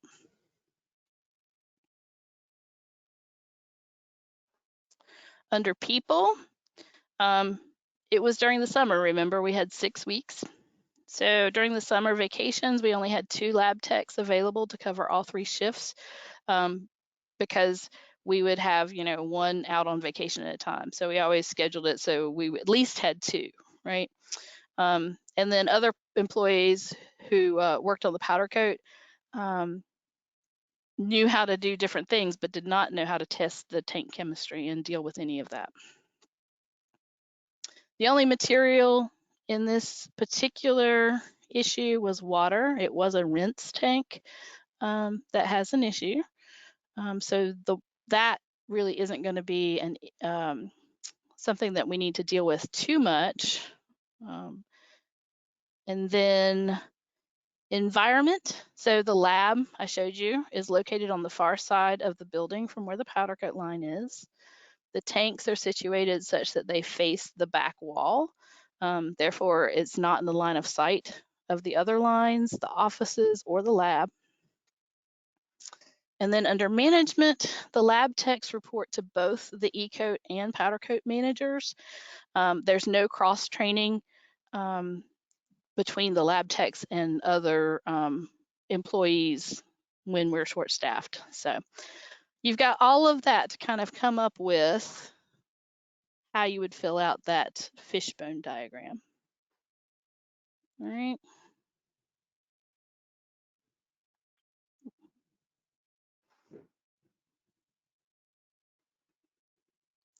So if you want to take a few minutes and just kind of look at that, and then we can talk through each of the sections.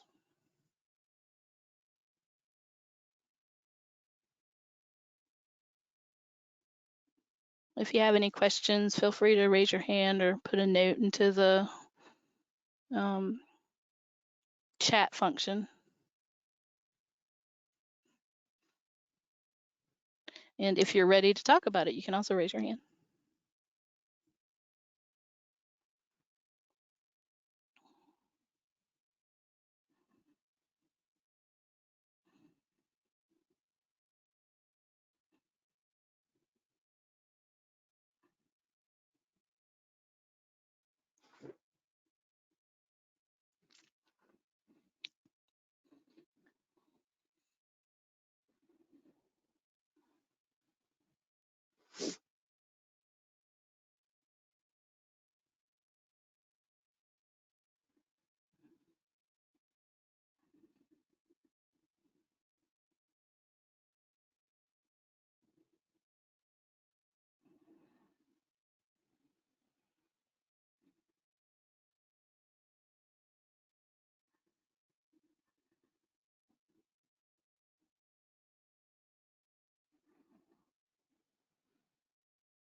Remember, this method gives you multiple options for root cause. So you might have several different things playing into the same issue, which is why we have it broken down into those 6 categories.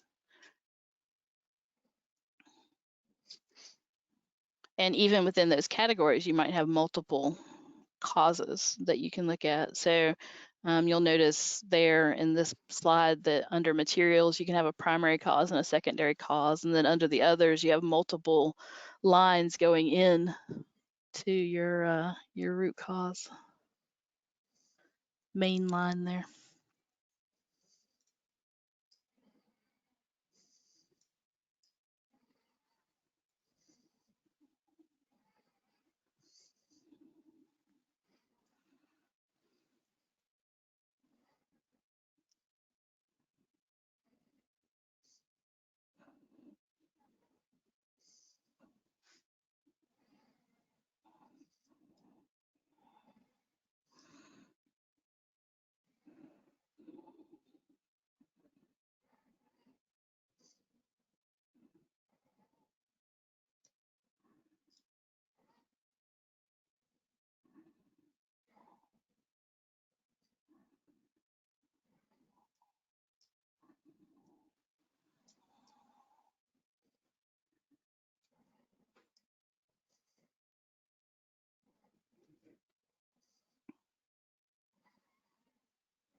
Okay, we'll give you a couple more minutes to just kind of wrap up where you are in looking at potential root causes here.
Okay.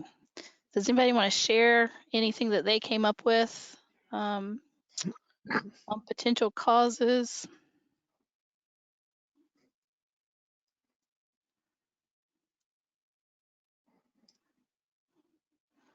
Well, we can just start by going through one section at a time. And if you have something to contribute, you can either raise your hand or type it into the box. I know sometimes I talk faster than you're able to type, so I'll try and go a little bit slower.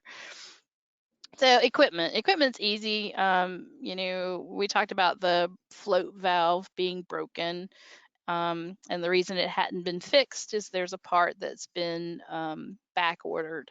So you might look further and go, well, why was it broken in the first place? You know, is there a better float that could be used?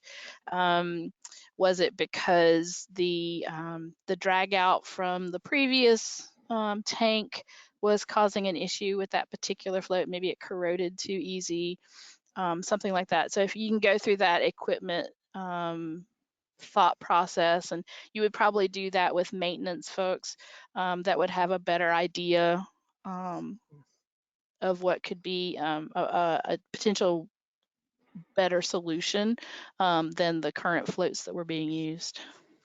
Angela, there's a question. Is there a maintenance log?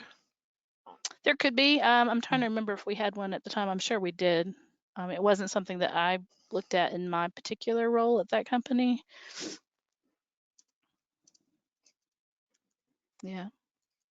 Yeah, it could have been related to preventive maintenance too, right? You know, maybe they weren't keeping up on it. Maybe they needed to grease the lever or something, you know, that wasn't happening. So yeah, that's a good thought process to go down to. Anybody else have anything on equipment?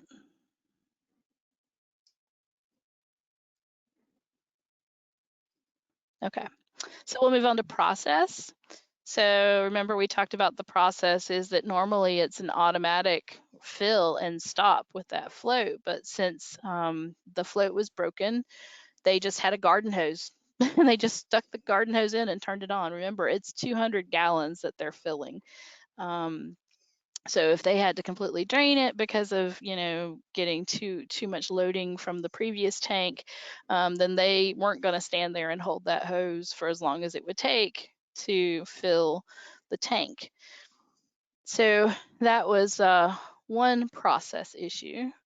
Another process issue might be the fact that, you know, they had to go back and forth, like the furthest distance in the building from, their particular lab all the way to that particular tank to check on it. And they had other things they had to do. And remember, it was the summer and they were short staffed. So some of that falls into some of the other categories too. But the process for doing that might have been improved in some way. Maybe they could have asked someone who was actually back on that line to keep an eye on it and turn the hose off when it got to a certain level, and then they could come and make sure that it was at the appropriate line when they had a chance versus just letting it run over. So, all right. Anybody else have anything on the process? Not at this time. All right. So people, again, short-staffed in the summer. This was a small operation. So we had 2 major customers that were like next door and across the street. And so, we were limited on the amount of people we had. But as far as people goes, maybe we could have done some cross training since we were down to only being able to work with 2 lab techs during the summer because the third one would go on vacation. Maybe the supervisors in those areas could have learned to do the tank chemistry. Again, maybe somebody could have just been there to help with the filling operation since this was only a temporary issue with the broken valve. So, anything else on people? Another comment that consider there was not enough training. I believe you mentioned that, like you could have needed some cross training. That would have been helpful. But yeah, absolutely. Cross training would have probably solved a lot of the issues at that facility. So, okay. Like I said, the material's water. We were lucky that it was that third rinse tank that was overflowing, because other rinse tanks contained like an acid etch or a highly caustic cleaning material, and so that would have been a lot more difficult to deal with the cleanup on. As far as a safety issue, if nothing else. So as far as the material goes, that it was water, so there really wasn't a cause there. However, if it was due to drag out from the previous tank, which would have been a caustic cleaning, maybe the material is what was causing a corrosion to cause the valve to break in the first place. So that could definitely be something that would be looked at as a root cause. we have a question. Why isn't the issue of distance part of the environment, part of the fish? So why isn't distance considered? Oh, it definitely could be. Yeah, absolutely. That would Okay. go under the environment piece, because remember, the environment is the space issue, not what we typically think of as environment when we're EHS people, right? So yeah, and that's what's coming up next. So we'll talk about environment since we're heading that direction. So yes, the lab is located on the far side of the building from the powder line. We didn't have 2 separate labs, and we didn't have, an individual lab tech assigned to each line. One person had to do both lines.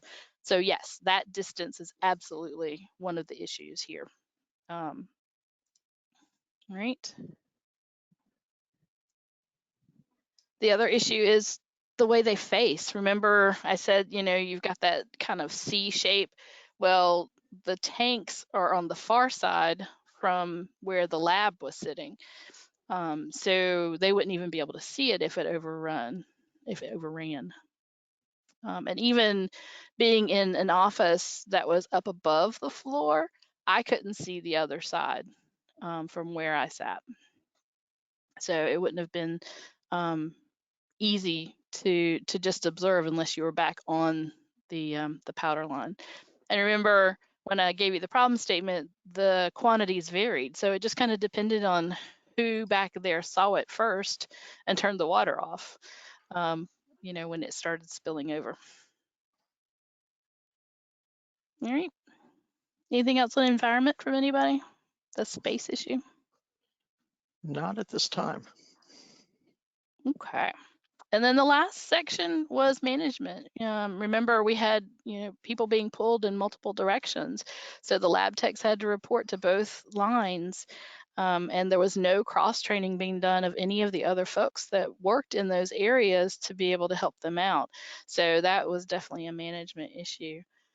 And also, not necessarily providing the enough resources. They could have hired a temp instead of having the shifts be covered by the same folks during those down periods. So there are multiple management issues that could have contributed to the cost. So you can kind of see how looking at it using the fishbone and breaking it up in different categories can look at a much more complex issue and dig down into that. So, all right, so that is it. That is all we have for you on the ISO standard. Does anyone have any questions from anything we've said? Going all the way back to our first session.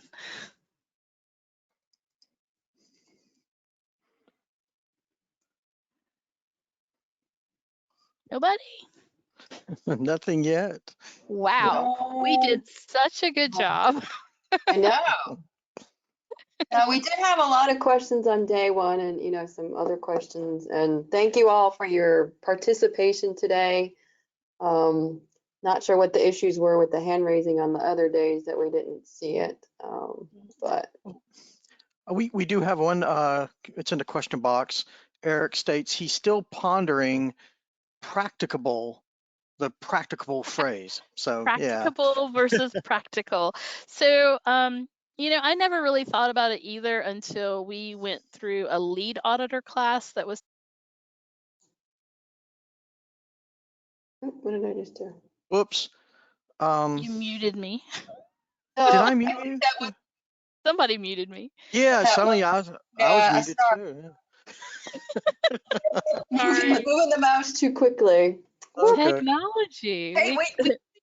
No glitch today. Anyway, as I was saying, so I never really thought about practical versus practicable until I had a lead auditor class, and they made a point of pointing out the definitions of practicable being if at all possible versus practicable, not versus practical being, if convenient, if you can do it, yeah, you probably should, versus being practicable being if you can do it, you must. And a lot of folks, when they're looking like emergency planning, which is where one of the spots where that phrase comes up in the standard, they'll test the things that are easy to test. So like doing a fire drill, like doing a tornado drill, that kind of thing. But they might not test their pandemic plan, before this, if they happen to have one. Or they might not test like a active shooter plan because they don't want to scare people. They might send out the plan so that people are aware of what they're supposed to do, but they might not test it. Whereas they could do like a tabletop test of like the managers and make sure that the managers are aware of what needs to happen, those kinds of things. So sometimes I think it's just a matter of not thinking about alternate means of testing. Yeah, and I'll just interject. So we have just wrapped up our continuity of operations planning requirement with the state. So we have to submit a plan once a year. And so some of the things we do from a pandemic standpoint, so it's, having to work in another location is really what the pandemic has forced a lot of people to do, unless you're a manufacturing facility, that's not always possible. But some of the things we're going to do to test is, so we have notification system within our plan. So you can test that notification system and make sure, everybody got their phone call or everybody got their email. Exactly. Yeah. And then the other thing we were going to test is everybody's home right now, but when we were in the office before the pandemic hit, we were thinking about let's simulate people not being able to work in the office. So you have to come prepared with the equipment that you would need to take home and all the forms and everything else that you need to telework. So you can do some sort of those things as a, other ways to test your systems. Mm-hmm. We have another question from Chad. What do you think is the most effective way for an EMS to be successful during this period of stay-at-home orders? We tend to think of EMS as based in the physical world. So now that we're most virtual, what do you suggest as the most effective way to continually improve during this time? And it kind of goes hand in hand with what Marsha just said. Yeah. Yeah, absolutely. It's also a really great time to review your documentation and make sure that you don't have some conflicting data and different, or not data, but conflicting procedures. One of the things we've found doing functionally equivalent audits that some of our members have been, they'll have a manual and then they'll have work instructions or procedures, and one will get updated, but the other won't. And so they'll actually conflict, particularly in that timing piece. So, looking at, every week we'll do this versus every month we'll do this. So you can definitely do some comparisons that way. It's a really great time to do that paperwork review. Yeah, and I was just going to add, so it's a great time to review your internal communication processes, right? Mm-hmm. Yeah, oh, Because absolutely. you're communicating differently probably for some things. So that's another area that would be good. And training. You kind of have captive audiences. Come up with some training on teams like this, that we've been doing these past few weeks. We'll be posting this online. Feel free to use it in whatever way you want or need to. If you need the slides, we'll be posting those up as well. So feel free to steal and modify as much as you want to. We're happy to share our information and our knowledge as much as possible. So, just to add on to what everyone else has said there for that last question, it might be, I mean, this obviously the pandemic changes a lot. And one of the things that I had thought about in a prior life at an industrial facility is digitization of things.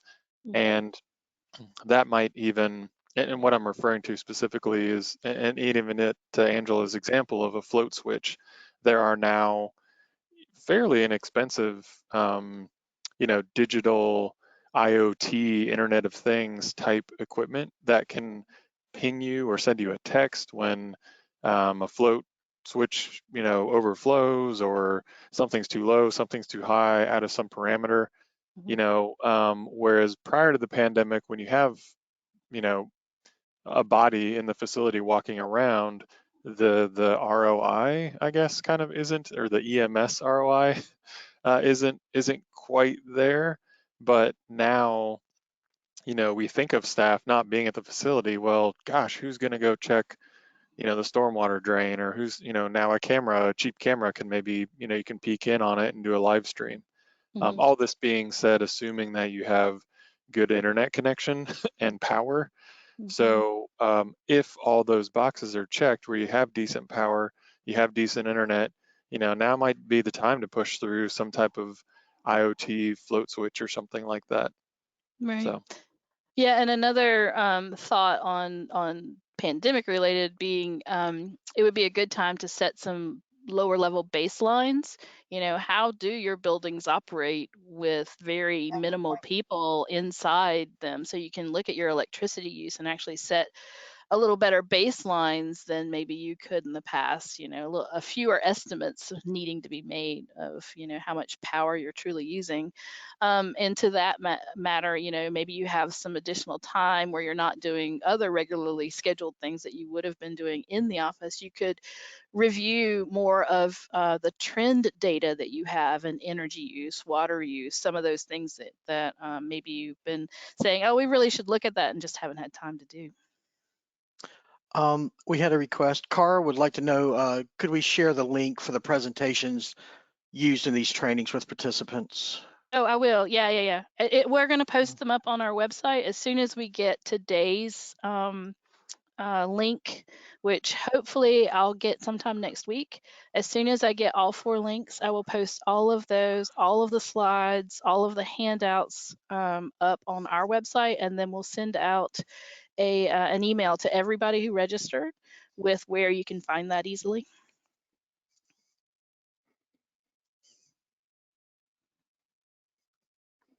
Anything else?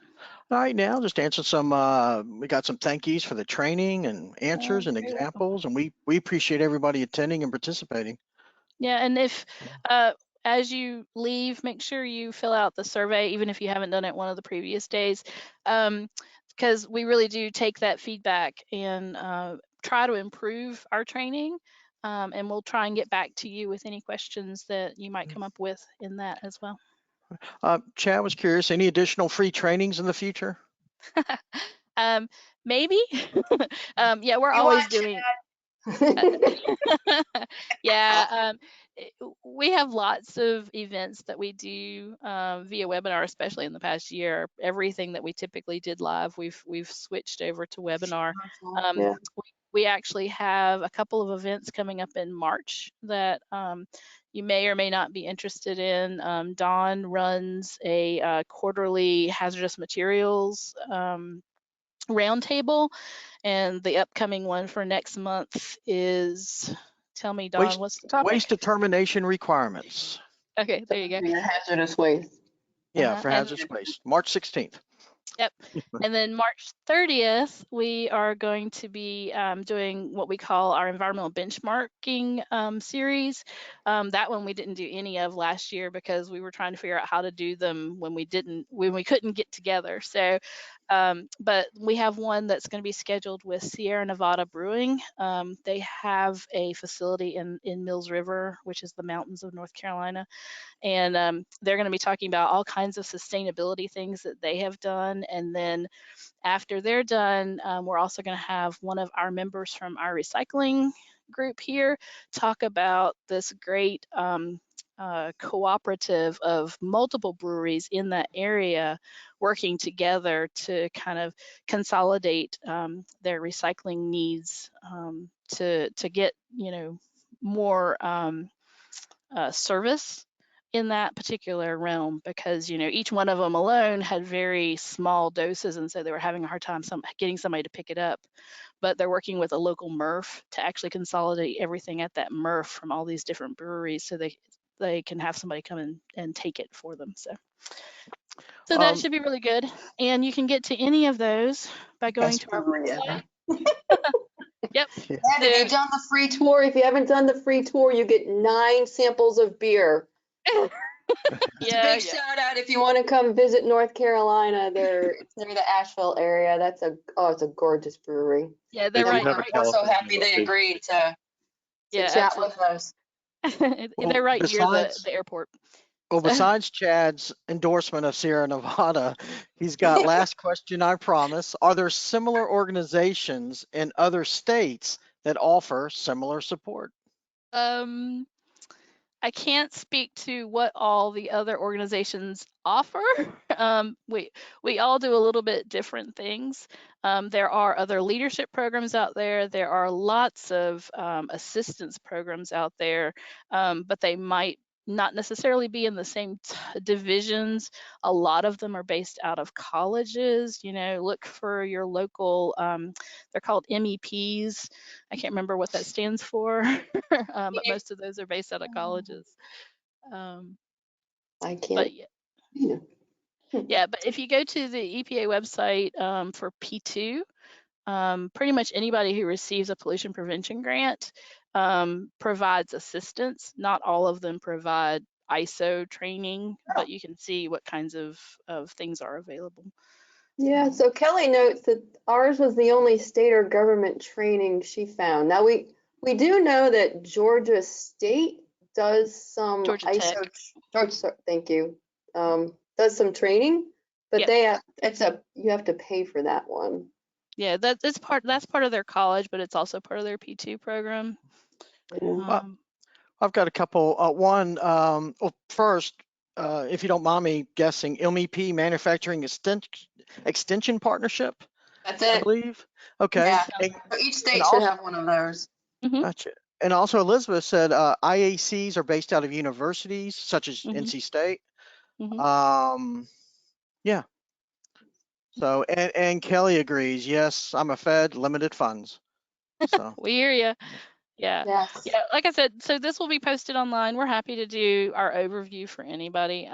You know, we try and do it at least once a year. It typically recently has been happening twice, and we have been doing it in person just because it's easier for us to teach in person, but you know, COVID, and we've learned that we can convert some things online that we didn't think we could. So here you go. You guys benefit. Kaylin states the University of Alabama will be holding some webinars every Thursday in April on P2 related topics for the automotive industry. Awesome. And it's that's free. great Yes. to know. Kaylin, So if I you could just, shoot us the info. What were we gonna say, Scott? I was just going to say, I did put our events website in the chat feature and send it out to everyone. I don't know, Thank you. Kaylin, you can do potentially the same thing, or send it to us and we can relay that here, or we could do it via an email later. I think that's what you were going to say, Marcia. Yes. Yeah. And then the other thing, I don't know if it was the University of Alabama. We have to look up through our P2 program. They had some food and beverage stuff that went on last year, but I couldn't find them on the web when I was looking the other day. Kaylin said she'd get us the dates. Perfect. They're nailing down the dates now. So Great. Awesome. Yeah, a lot of us who have pollution prevention grants, the grants this year changed so that they're now focused on 5 NEAs that are basically NIAX codes. So in the past, the NEAs were always based on like a topic, like hazardous materials or something like that. But now it's, you know, pollution prevention in any of its forms that relate to specific NIAX, which includes food and beverage, automotive, aerospace, metal finishing and manufacturing, and I'm forgetting one. Chemicals. What did you say? Chemical manufacturing. Production. Yeah, chemical manufacturing.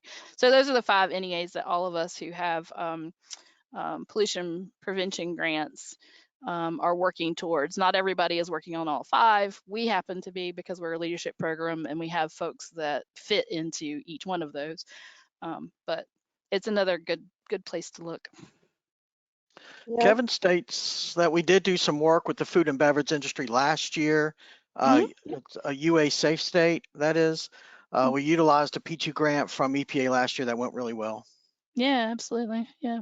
Yeah. So we use the P2 grant to support our ESI program, and we have members in all 5 of the NEAs. So we're getting really busy trying to participate in all of them. So, but it's great. I think it's a great opportunity. It's a lot more flexible. You know, we don't have to focus on a single topic. We can go where the interest is for our members.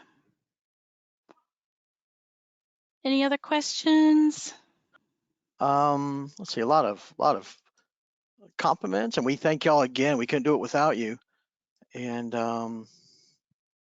yeah, Yep, and right. just remember, if you have questions after you leave today, you've got our contact information. It'll be in that, I think it's in the first slide deck. So my information's in everybody's reminder. So if you got a reminder from to remind you about the class, my information's there. Feel free to email me and I can get it to whoever needs it. So yep. Looks like we got okay, never mind. No, that was an old one. It's already been answered. Now, board is clear right now, and yeah. Alrighty. Well, thank you all for attending. Like I said, please fill out the survey as you I leave. do have one more. I'm sorry, I got one more. Angela Taylor, where's the automotive webinar info?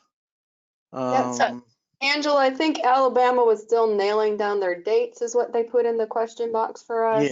Yeah. And it was the University of Alabama. So I guess just watch out on Gotcha. their website. Kaylin, I don't know if there's a general website that folks could look at if you wanted to put that in the. She's got a thanks on that. Mhm. Okay.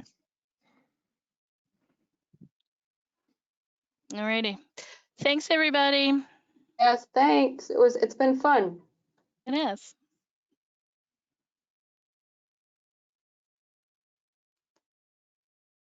Okay, we'll leave it up just a little bit longer. Caitlin's gonna type something in. Oh, okay. Yeah, But we'll yeah, everybody have a great rest of your day yeah.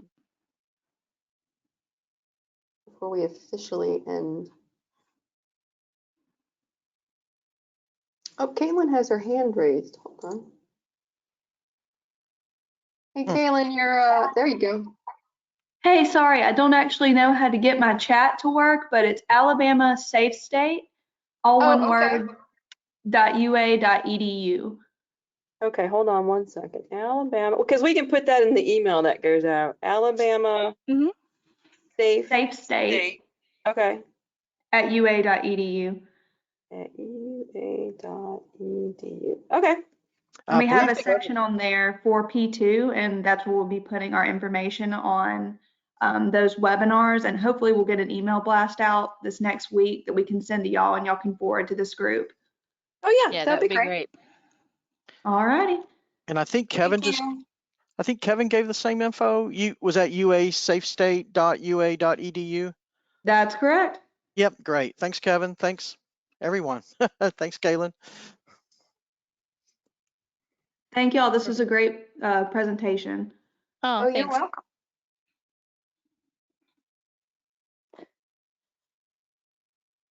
Alrighty. Okay. With that, I think we are officially going to end then.